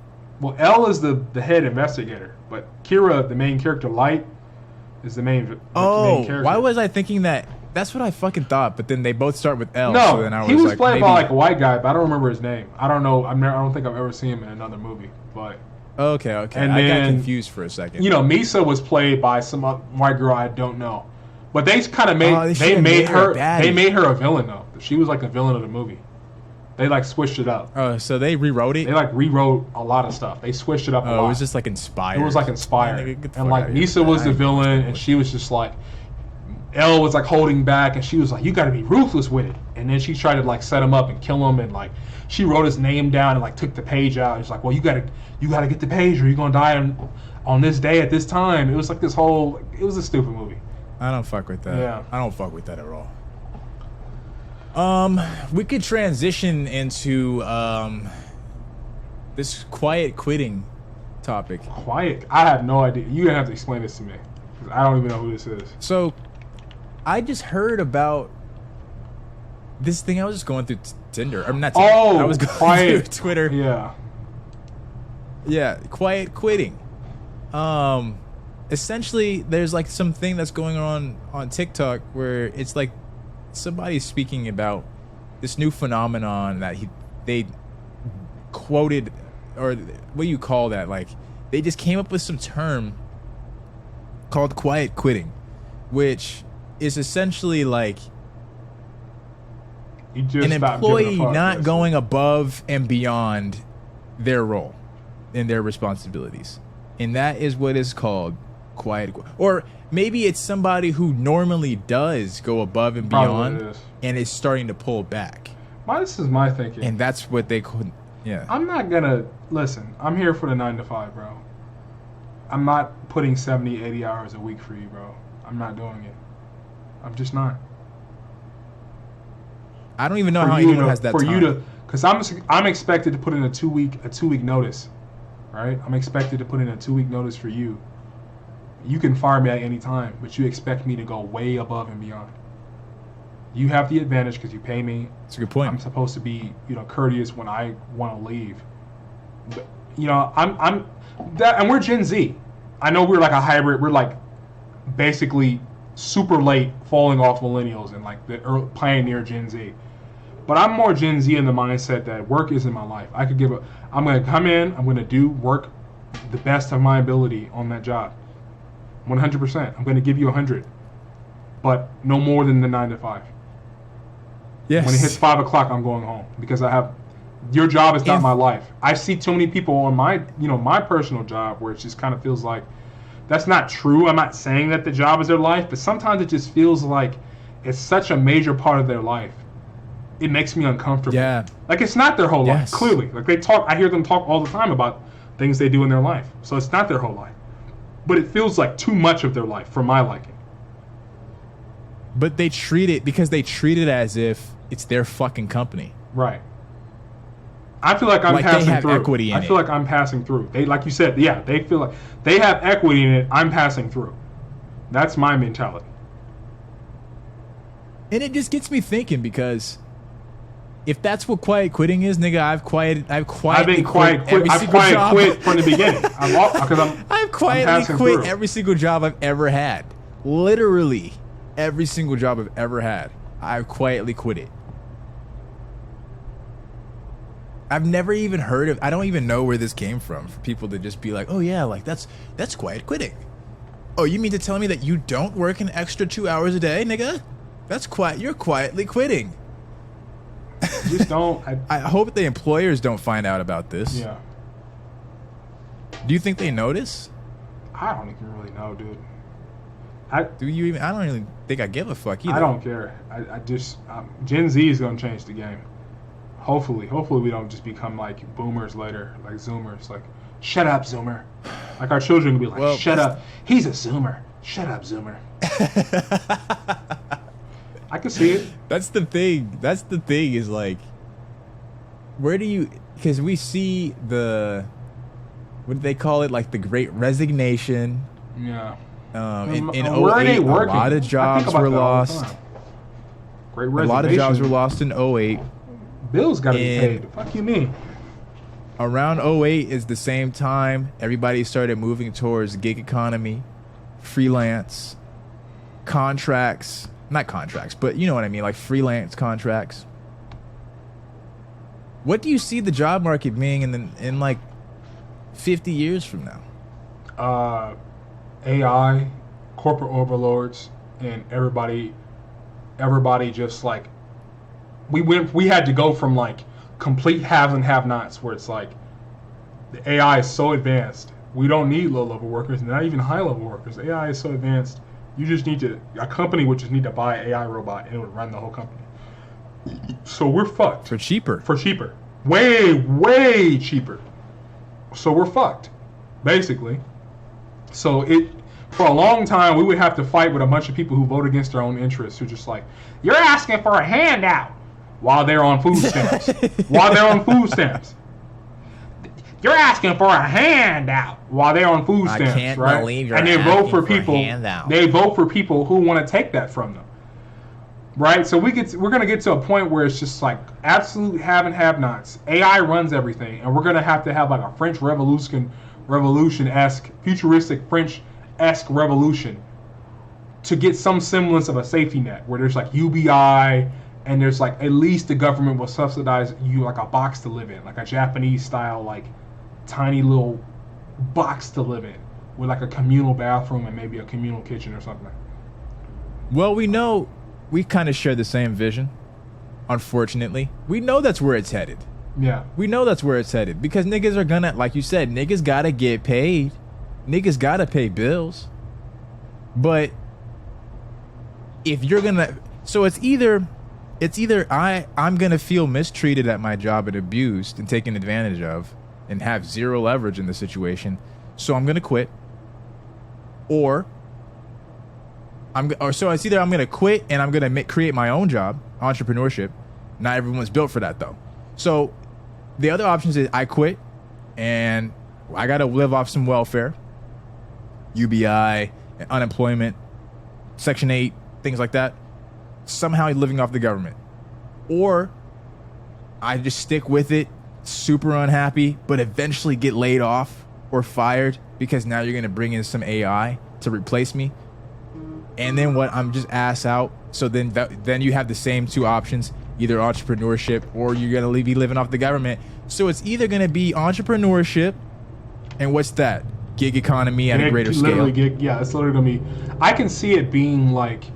I've seen people talk about this before. Like, if you get a situation where AI, just all the mega conglomerates are just completely an AI running it, you're going to see more gig economy. You're going to see like more bartering and trading. You're going to see more like Etsy, like stuff like Etsy and like crafts and like small business, like kind of like an alt economy. Like, you're not going to compete with the big guys. It's going to be like a more community based. Still going to be online for poor people, but it might be more local for poor people. Basically, they might even have like little like cheaper little AIs to help them do these things on their own. But it's going to be more entrepreneurship and gig economy on steroids kind of thing, you know, or in a resurgence of fields that are more human oriented. They're going to make money. But in the but you see the thing that worries me the most is the fact that we are literally ousting people to be just ass out, just a pawn in the overall economy. We've all heard the phrase, "You will own nothing and be happy." We've all heard it. It seems like that prophecy is coming to fruition. I think we have like 5 to 10 years before it's like complete technocracy, neo-feudalism. The wealth gap is so large, there's no crossing it. It's like you said. I'm just fearful for the moment.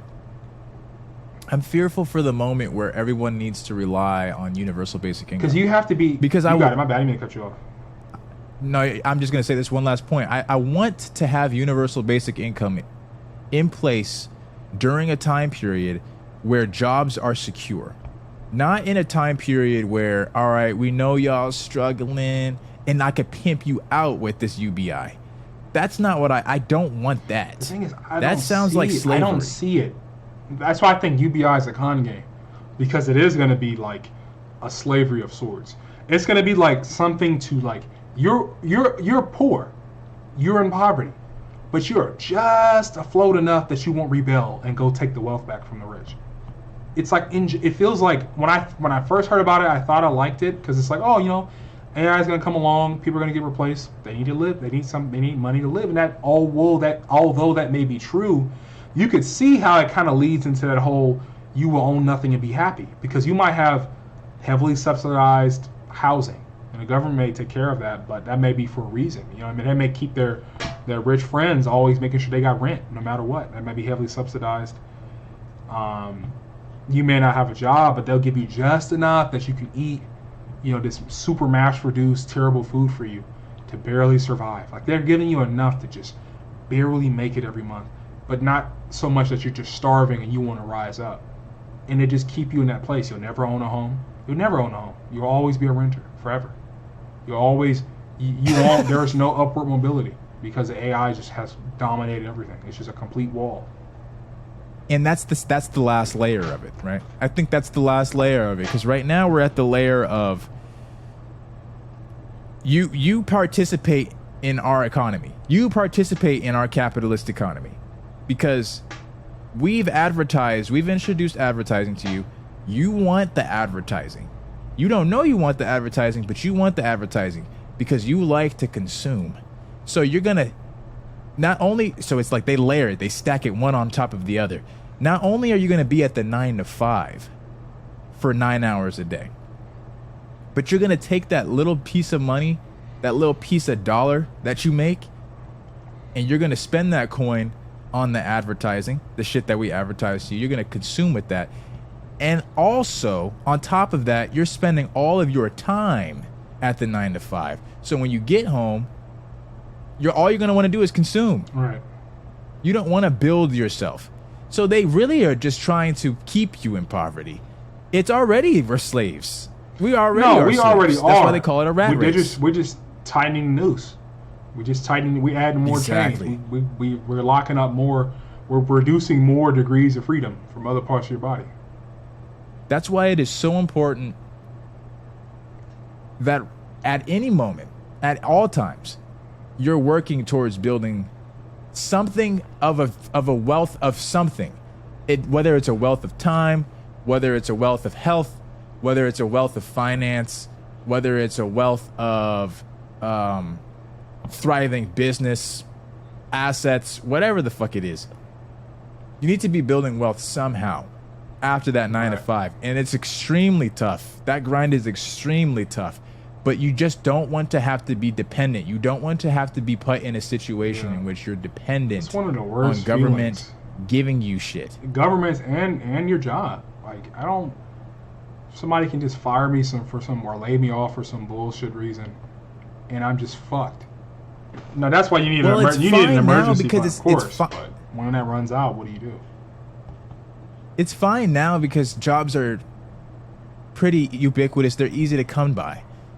But when it gets to the point where it's like, all right, I'll just go. It's fine if I get laid off. I'll just go get a job at McDonald's if I have to. Well, actually, no, I can't because it's literally just drive-through. It's just machine drive-through. Dude, my So barber showed me a video of this, like, I think it's like Miso Robotics, something like that. It's like a machine that just completely replaces pretty much everybody at the Mickey D's. You might have a guy who just gets the order. He runs the register. He gets the order from the machine. He maybe a drive-through guy and a front inside register. And they punch the order in, the machine makes it, and they just grab it and give it to the person. It's gonna be like that episode of Jimmy Neutron. And then they're going to replace that with the robot. That's going to be quick. They're going to have a robot who's going to go get the order from the machine and just give it to the person. That's fucking crazy. I just don't want to have a situation because that's what I foresee, honestly. Like, I kind of see it clear as day. I just foresee a whole mass layoff of people. Oh, yeah. Slowly but surely just losing their it's jobs. A very Slowly disruptive but surely. event. And people are going to be And homeless. as all the people start to lose their jobs, all the consumption is going to go right up because you're going to get paid enough. As the layoffs happen, you're going to get paid just enough for you to take that payment and transition it right into the consumption as the consumption rises. And all you're going to want to do is fucking sit on VR chat. Yeah. See, I think about this a lot. There's going to come a day where AI is a super advanced, and we understand the brain, so we have super advanced VR. And you're going to be in a box. Like, have you seen like Japanese apartments like in Tokyo?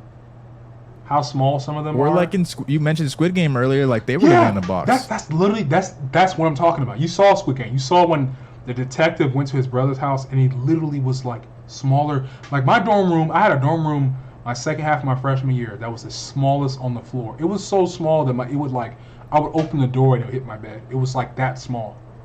You have apartments in parts of Asia that are smaller than that. Imagine walking into your apartment. You share a bathroom. You might even share a kitchen. And you're like, you don't have shit. You don't have a goddamn thing. And AI rules everything. To the point where that's all you will ever have. But you have this helmet, though. You put the helmet on. You say link start. You go in the game. And you have a mansion. You have a pool. You in Hollywood Hills. You got a little AI girlfriend, boyfriend, whoever you are, gender, whichever way you swing, you know what I mean? Like, and you're just chilling. And you're just in this delusion. I can see it. I can see it now. It's just very scary. Yeah. It's just very scary. But we don't need to harp on it. We don't gotta harp on it. I think we pretty much covered it. I have a few more topics just to finish up. They probably go really quick. Just a few movie things. Number one, Viola Davis cast as the main villain in the new Hunger Games prequel series. Hunger Games, right? How interested are you in that series? I love Hunger Games, man. I had a 2-week period. Did you read the prequels? I read all the books. I saw all the movies. I love the Hunger Games. I saw them in theaters. Read all the books. I remember I read the first book. I think what happened is I saw the first movie, got the first book and read it, and then before I even finished the first book, the other two were on the way. I love the book that much. And I just demolished them. I read like the whole series in like a week. I love it. I love the Hunger Games. I'm excited for the prequel. I didn't read the prequel books. I kind of want to be surprised for the movie. I kind of know a little bit of what happens in the prequel. I know who the main character is of the prequel, and it's a character we've already seen in the series. which kind of might be a spoiler. It might be a giveaway because it's like it's a prequel that takes place like 60, 70 years ago or something like that. So I shouldn't say her name. And that's a male. The you want to just spoilers, everybody. Just skip like 5 minutes if you don't want spoilers. But you've seen the Hunger Games, right? Yeah. The main character is President Snow as a kid. He's like a college kid in the books. In the prequel. Oh. And he's like, but this is before they had victors. Like this is like one of the earlier Hunger Games. So this is before they had victors as mentors. So Okay. they had like rich college kids, like Pan Am college kids, be the mentors. So he mentored like this girl, and he like falls in love with her. That's like the extent of what I know about what happens in the prequel series. And, Interesting. And she's kind of like Katniss. Like that's why he has kind of like a softness of, because in the book he kind of went easy on Katniss a lot. Like he kind of has this connection with Katniss because of her, because she was from District 12. This girl he falls in love with when he was in college. That's good writing. Yeah. Connecting the dots. Um. I'm not sure how interested I am in this prequel, to be honest. And Viola Davis has been kind of hit or miss lately. She's a great actress. No, you gotta put some respect. Sometimes on it. You gotta put some respect on it. So I call her she's a great, but sometimes you're probably she just be a talking little, about like, that garbage. I feel like if they're not giving her nothing to work with, it's just not gonna work. You can be a great actress, actor or actress, and they give you some bullshit, and it's gonna be ass because what you were given was ass. But she's Viola Davis. She could choose her own movies now. Yeah, that's true. This is true. That's Viola Davis. That's Oscar Well, award she got a winner movie Viola coming out Davis. called The Woman King, and it looks good. I'm watching not that going. shit I'm for not going to shit. see it because I have a thing about the whole like Africans like selling other Africans and getting a 360 deal from the white supremacists. You know, you thought you were getting something by selling your own people, and they still came and colonized you anyway. You know, so that's why I'm not going to see Well, that it's movie. about her defeating colonialism. But I believe. I've read something that said the tribe that is based off of they would enslave Africans and sell them to European. That's like what I just said. Like they would sell it to European, but then also they would also fight Europeans who were trying to colonize them because they got the 360 deal. You thought you was getting something and you got fucked.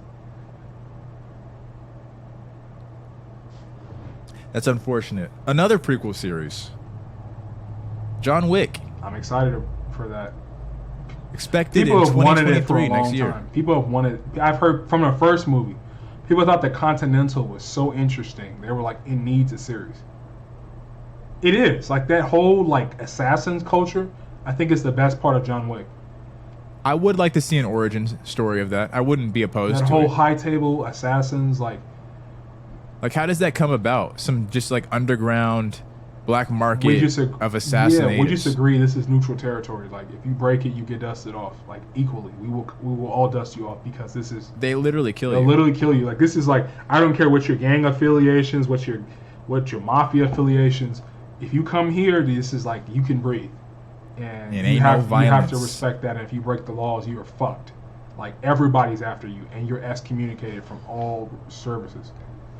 And people are coming, and there's a bounty for you. So I think it's interesting, and like the currency, they have like their own like little gold coins, and Such a crazy scene when they put the bounty on John Wick, I know. and he was just explaining what he was about to do, and then all of a sudden everybody just got it. There's a lot of assassinators too. Like, why is everybody a bounty hunter? In the John Wick world, it just kind of seems like assassins are just normal. Like when you watch, Is that New York? I think it was New York. And two, when he was fighting Common and like all these other guys, people would just get out the way. They weren't screaming and running. Cops weren't pulling up like it was like some kind of mass shooting. It was just kind of understood like, oh, assassins are fighting, get out the way. That's what it felt like to me. Oh, assassins are over there shooting. Just don't go there. Just wait a little bit, and then it'll be fine. Like that's what it kind of felt like. Or just wait for the police to come pick up the bodies, and then you'll be good to go back over there. It's not that important. Assassins killing each other. That's what they do. That's what it always felt like to me. Because you don't see cops like in John Wick 1, like when those dudes tried to kill him, because they knew he was coming after they killed his dog, and the cops came. He was like, "You working again, John?" He was like, "Yeah, okay." Yeah. Cops didn't give a fuck because they know. They're like, that's just. They knew. They knew. They're just like. Although he was John Wick though. Yeah. They tried him, bro. You're fucked. But this is my question. You've never seen Equalizer, huh? Because I was going to ask you, who do you think will win? Robert McCall, which is Denzel's character in The Equalizer? You asked me that before. Or John Wick? My answer was The Equalizer. Have you seen Equalizer? I've only seen clips. Okay. But I've seen more than enough in order to understand that Equalizer is more He's like, skillful. bro, like he's like, he has like a watch. I know you've seen him, like he'll time it and then he'll like go into like this hyper focus mode and he'll just look around the room and he'll just enact in his head what items in the room he's going to use to kill you. And he's like super fast. Like John Wick has not done anything like that. John Wick cannot beat The Equalizer. I do not believe it. Even though he's a little older than him, I don't think he can beat him. And John Wick almost died. Yeah. Equalizer, I don't think in all his movies, he's gotten like a couple cuts and a couple bruises, but he's been fine. Yeah, he's OP. But he's OP, but John Wick has had to face way more than This is true. John Wick has had to face like is true. hundreds and hundreds of goons. I think the It's Equalizer true. in all his movies has faced probably about 100 people. John Wick has probably faced, and maybe even less than that. John Wick has probably So you're faced saying- like 600-700 people. You're saying that the John Wick has taken more shots. He's taken more shots and he's had to deal with. Is more efficient.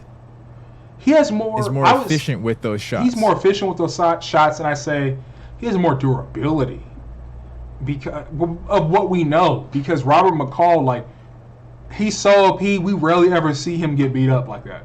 Like in 2, he was fighting like one of his like teammates who was trained like him.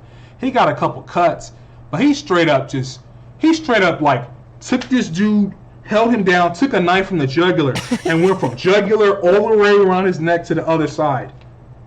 And then kicked this dude off a cliff, and he had a couple cuts, and he was good. John Wick has literally gotten shot and beat the fuck out of, and he could barely walk. You know what I mean? And they're still coming. He'll kill a whole bunch of assassins, and a whole other group is here. And it's implied he's just fighting. I'm gonna continue to come. He's been fighting for like weeks, like across all that. And they made that point clear in 3, like across all the movies. He has just been fighting nonstop for like 3 weeks. And at the end, he's just on the ground. And the homeless people take him to like that little homeless mafia. And they're like, "Are you tired, John? Like, are you ready to, you need to rest? Like, are you ready to get revenge?" He's like, "Yeah." Like, dude hasn't rested in like 3 weeks. Like, Robert McCall, like, will go destroy a mafia, the whole Russian mafia in America and just like cut his finger look off. like he's fine. Nigga been through a lot. The nigga been through a lot. Like, John Wick will fight a whole mafia group and be fucked up. Like, literally. That's the crazy part about John Wick 1 and Equalizer 1. They're almost the same movie, if you think about it. Because Equalizer 1 was about him fighting the Russian mob. And at the end, he ended up going, I think he like went to Russia and just like took out that whole like little mafia. He ended their whole operation in the States. And then I think he went to Russia and ended it all because this girl that he knew at this diner he went to, who was a prostitute, was being beat by her pimp, who was like a low-level like manager in the Russian mafia. He went from killing those guys to taking out the whole Russian mob. John Wick 1, he fought the Russian mob, and he was way more fucked up. But the thing about the Equalizer is he's good with his traps. John Wick doesn't have traps like the Equalizer. Equalizer has traps. Like, John Wick is just, I'm gonna go in there. I'm gonna go in there and shoot. I'm gonna pop caps, and my accuracy is just so next level that I shouldn't have. I have a bulletproof suit so I can take shots. Denzel's character Steph is, Curry. I'm gonna rig the building with bombs. We're in a bakery. I'm gonna pour gasoline everywhere and throw the flour in the air and light a match. Because I didn't even know till John Wick that flour apparently is like inflammatory to the point where like flour silos just blow up because it's ground so finely. If any of it catches on fire, all of it just catches on fire. It's ground. So he was in a bakery and he just threw flour everywhere, threw some gasoline, threw a match, and just blew up like 3 or 4 guys. And then in the confusion, he's going around taking out dudes. Like, he's a little different than Wick. Like, he's more big on his distractions and traps. You know, he Smart can man. take off. He's a Batman type. He's more of a Batman kind of type. Like John Wick is just Superman. I know I got the strength. Let me just go in there like a brute and I'm gonna just do what I do. Yeah, John Wick doesn't do traps like Wick. Like he'll blow up microwaves, and he uses like nail guns to kill people. Like in one, he worked at Home Depot, and the Russian mob came after him at Home Depot, and he just set up traps, and he just killed people with items he would find in Home Depot, like a nail gun and like a hammer and like a... It sounds like a good movie. Did you ever watch the show with Queen Latifah? No, I never watched the show. Sounds like some bullshit. What else? I saw earlier that the human population of Earth is set to cross 8 billion people. Most of that is Africa. They say, quote unquote, any day now. Most of that is Africa, I'm sure, because all these other countries, like not most of Asia, but a lot of Asian countries, especially like Japan and Korea, massive population declines. China is apparently set for a massive population decline. Europe has been in the negative. Africa has been growing and in the positive. Booming. You ever think about, like, is there a breaking point? I think with all these forever chemicals and all these other catalysts, we're not going to be overpopulated. I think the only way that there's a breaking point is that if we solve aging, then there's a problem. I think, and this is my mentality on aging, solving aging. If you decide to live beyond a normal lifespan, you got to get clipped up. And you know what I mean by clipped up. I don't. You got to go. You got to get sterilized because it has to be a law. Because we can't have dudes who are like, I'm 300 years old and I have like 30 children from all these different decades. Like I have a child. They just gonna line people up. I have a child who's like my youngest child is. I'm 300. My youngest child is 270, and it just goes all the way back. And then my youngest child is 30. Like get the fuck out of here. Like, and you're 300 years old. They're just gonna be arresting people because you were supposed to serve this warrant of getting your fucking vasectomy and you just didn't. Yeah, it's probably gonna have to be like they're gonna verify that your tubes were tied or you got a vasectomy before they give you the treatment. And if you don't, the only way they're gonna be able to give the treatment is by cutting the tube. Now I'm sure there's probably gonna be a bunch of rich people who are gonna get procedures done under the table and keep their ability to have children. I could see that. Can't you get a reverse vasectomy? I think it's... Or is that just me being gullible because of The Office? It's possible. I read something that it's unlikely, but you could have it reattached. Who wants surgery on their dick like that? Jesus Christ. I don't know, dude. But I've always said, once I have like 3 to 5 children, depending on how I feel and how much money I have, snip, snip. I'm getting snipped. And then it'd be a mutual decision. I would make that with my wife. All right, we're at 5. We're like 40-something, like early 40s, 45. I'm done. I'm not having more children. I already got to drive this big ass minivan around all the time, so I'm good. and I'm like, you don't punch yourself in a minivan. If I'm doing it, you got to do it. It's got to be a mutual decision. Put yourself in a Honda Odyssey. Because I'm hitting raw. We're not using condoms, and I'm married. That's wild to me. So, Mama Gilliam. Oh my God. Mama Gilliam. Oh my God. She's not gonna trip if I'm married, you know.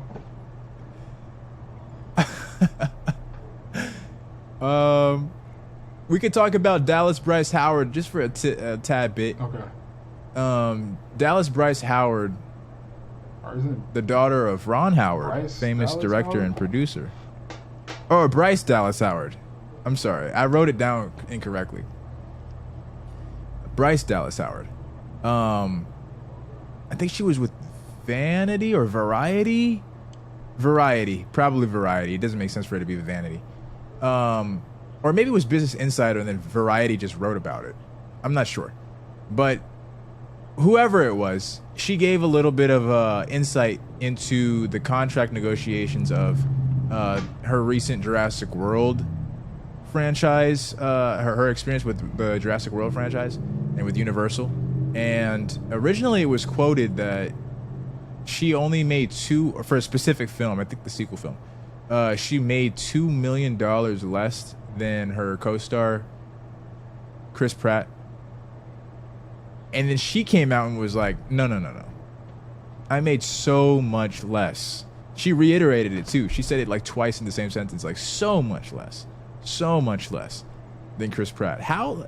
She also said that she made more money from the derivatives of that IP, from video games and things like that, like merch and shit like that, than she did from the actual films.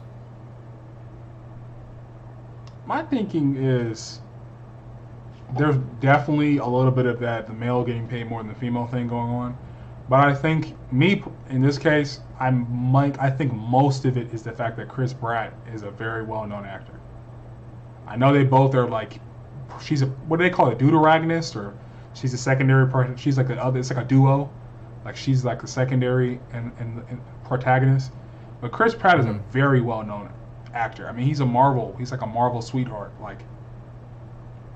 So I kind of get it, but I definitely think she should be paid. Her pay should be more comparable. I mean, if she's getting, let's say I'm like the way she's making it seem, Chris Pratt's getting paid $5 to $10 million, and she's getting paid hundreds. That's of what thousands. I'm thinking too. If he's getting paid 10, I think she'd at least get 5. Just off the fact that extra 5 is the fact that he just is a name brand. You know what I mean? But $5 million more. And that's hard to say because I don't really know. More. I don't really know about like what actors are paid and the discrepancy between them.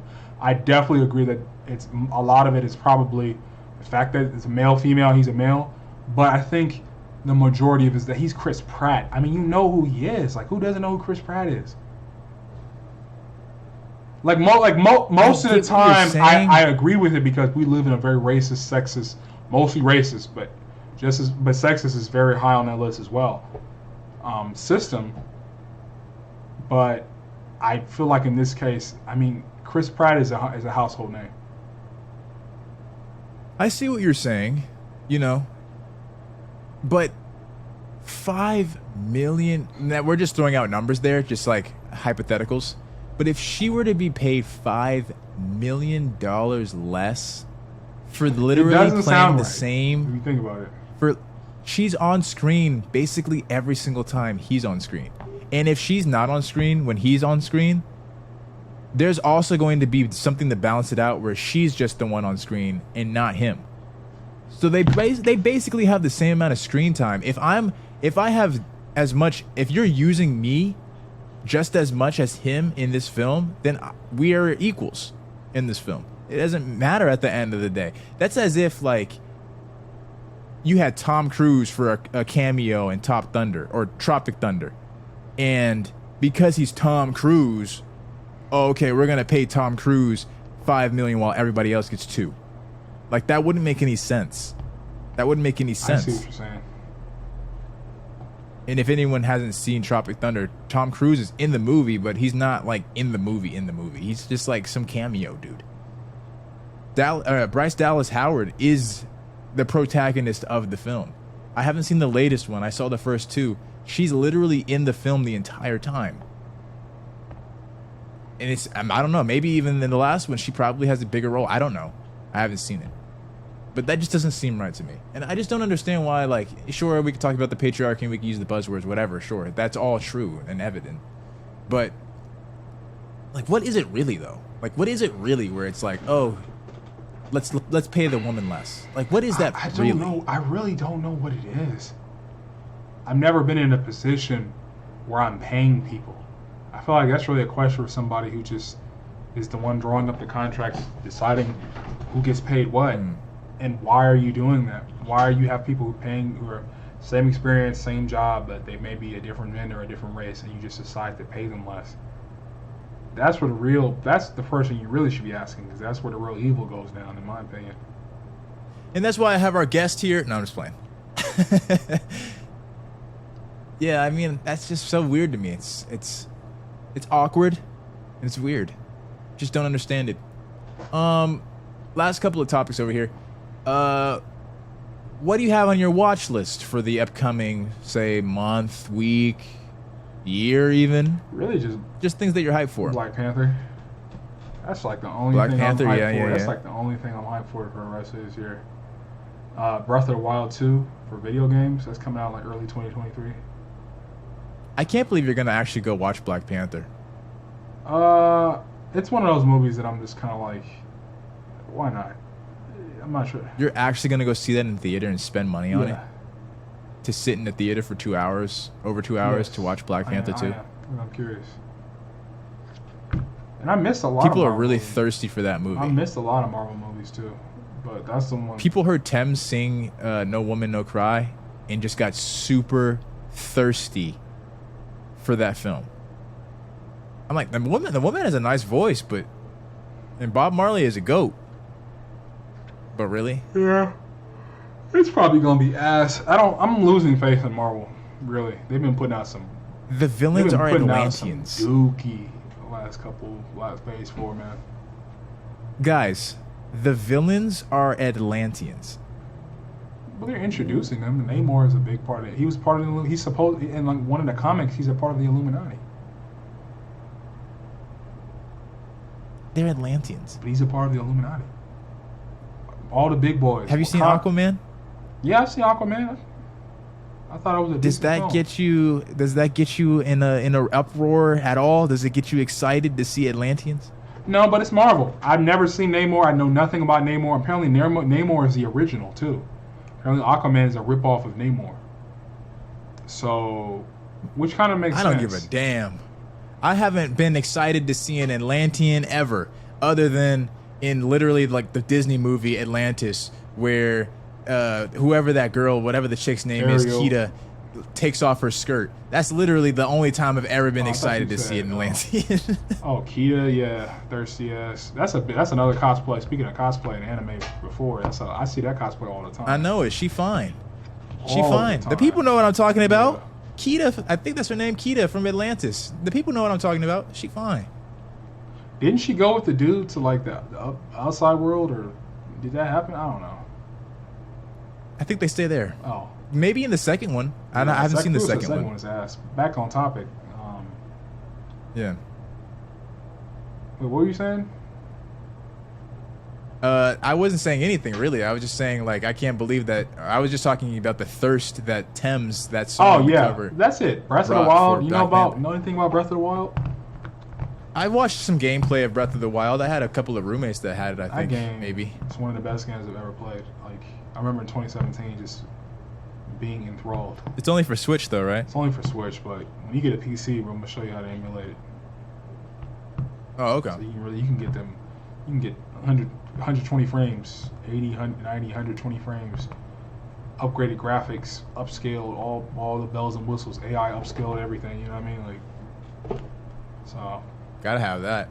I'll tell you what. One of the things that I'm excited for is She-Hulk.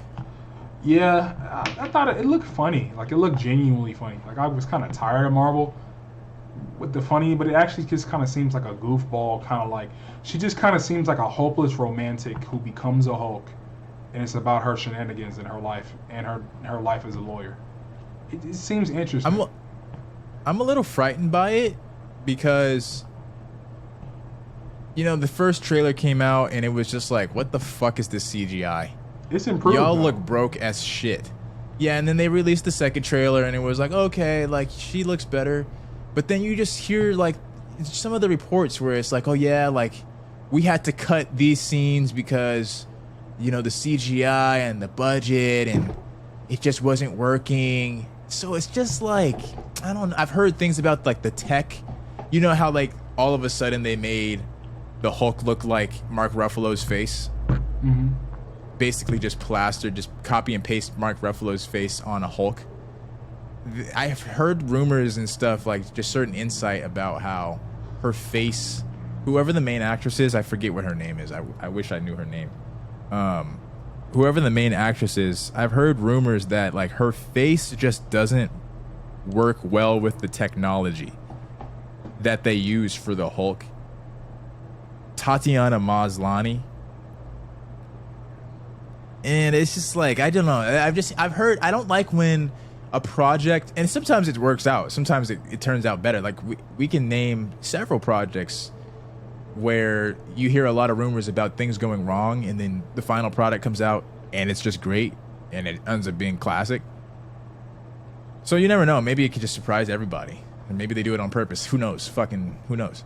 But I don't like what I've been hearing from that rumor circle. But I'm excited to see it. Like at first I was like, fuck this. Like She-Hulk? Like, nigga, give me the Hulk. Yeah. Because they cucked the Hulk. Yeah, they clipped his balls off. Like, but he's yeah. in this. He's in this, so I'm excited to see it. He's probably only going to be in a couple yeah, episodes. he's gonna be like a in mentor for a little while, and then she's gonna take over. And Daredevil's in it. I They saw said that. Daredevil. They Was confirmed it in the Daredevil's trailer? in it. I think I swear to God I so- saw a trailer where he was in it. So I'm excited for it. Daredevil. I love the Hulk. He's my favorite Marvel character of all time. Him and Spider-Man, and except for Tom Holland's version. And I love Daredevil, especially what's his name, Christian Cox. I don't know. Especially his version, whatever his name is. So I'm excited for it. I'm definitely gonna be watching. That comes out this week, I believe. It may come out in like a couple days, yeah, honestly. I'm gonna be on that on day one. I don't know. I just like the other the one I have antics, is- man. What's the next one? The other one I have is House of Dragons, Game of Thrones. I'm watching that. You don't think so? Watching that bullshit. You're not gonna just get a little taste. I might consider watching the first ep, but You're gonna end up watching the first episode. Let's be honest. Let's be that shit honest. was garbage. This is Game of That shit Thrones. was garbage. But can we hold them to the same? George R.R. Martin is one of the executive producers, Wow. so it's not like he's not affiliated with it. If it wasn't anything to do with him, and I'm sure it's based off some of the books, right? I don't know, man. It's a prequel series. I don't know if that was covered in the books. Maybe it's stuff that just was kind of touched on in the books and they didn't show it in the show, and they're just making it a show. I don't know, and fleshing it out more. Yeah, I mean, I just feel more comfortable with knowing that he's at least around to co-sign it. It just gives it a bit more validity to me. Yeah. But I am like you, and I'm sure there's a lot of others like us, where it's just like the disappointment of season 8 was just of Game of Thrones was just The show, so like, they could have ended brutal. it the same way. If we had 1 or 2 more seasons, it would have been all the better for it. Like, having 3 episodes for Daenerys to go from, like, okay to completely crazy doesn't make any sense. Yeah, it just felt We way needed, too like, rushed. it should have started that season where she started getting a little crazy, and then another season of her, like, then they fight the White Walkers next season for real. The whole season's about them fighting the White Walkers because it was built up for so long. Then she goes batshit, and then the last season is about her, like, invading King's Landing and, like, killing everybody. That would have been more believable, with, like, little signs throughout the whole show where she was kind of, like, you could tell there was, like, something a little off, but she wasn't really tapping into it until later. I will say though that the best, and we're kind of getting into like a Game of Thrones review, but just like the last thing I want to say about it is like, I will say that the best episode of that series, or not that series, of that season, was Daenerys going crazy. That was the best Yeah. episode for me. A lot of people had problems with it, but I thought that was amazing. I saw it coming a mile away. I really enjoyed it. I thought the violence was excellent too. The way everybody was getting killed, I thought it Getting was cooked excellent. by the dragon. The little girl just getting clobbered by God. just debris. But I don't know. I might watch it. I'm like, I first when it came out, I was like, fuck this, not watching this for shit. Because you got Lord of the Rings coming too. I'm like, Lord of the I Rings don't looks know so why much everybody's better. so hyped to watch a show about like a whole bunch of inbred people and like their nonsense. It just looks expensive. Because like that's I think literally what Targaryens are like, super inbred. Like that's I'm pretty sure that's. Oh, you're talking about House of Dragons? Yeah. Yeah, they are inbred. I don't want to see I that don't know. shit. It's Game of Thrones. And Game of Thrones still holds We'll be some seeing brothers and sisters gravitas. fucking like, you know, like in like what's his name, like Cersei and her brother. Like we're just gonna see that shit all Yeah. over again on that show. Like, mark my words. It still holds a And Jamie, place that was in his name. culture. Cersei and Jamie. So it's like, let's just try. Let me try a taste. Like, I know I went to the restaurant and you gave me food poisoning, but hey, I went there 7 times before and I never got food poisoning. So maybe I'll just try to go one more time. Yeah. Maybe. That's for I a don't certain know. kind Let's of try fan. It's it. not gonna hit the same. That's what I'm saying. Like most people, like when I got food poisoning, I never went there again. And you might have 1 out of the 10 who'd be like, you know what? I have such a connection. I'm willing to let it slide. That when that time I got poisoned there. I might. I just. That's not me might. though. I might. That's one of those shows where I might have to wait for the hype. You know, they got a new chef. Well, the hype is gonna They got be a new there. chef, or like, you know, they changed up the recipe, or they did something. They got a higher like food rating standard, like, and it's The hype is and gonna people be are there. really talking about I it in mean- the neighborhood. And I'm like, all right, I might pull up. I mean, HBO laid off a whole bunch of their development staff, but I'm damn sure they didn't lay off a lot of their marketing staff. So the hype will be there. Let's go ahead and let's close this out. All right, everyone. Thanks for we're here the whole time, man. Thanks for chilling with us today. This is Wednesday's episode of Top Tier Podcast, August 17th, 2022. Thanks for coming to hang out with us, and we'll see you guys for Monday's episode. Take it easy. Yes, sir. Keep it top tier, bitch ass. Peace.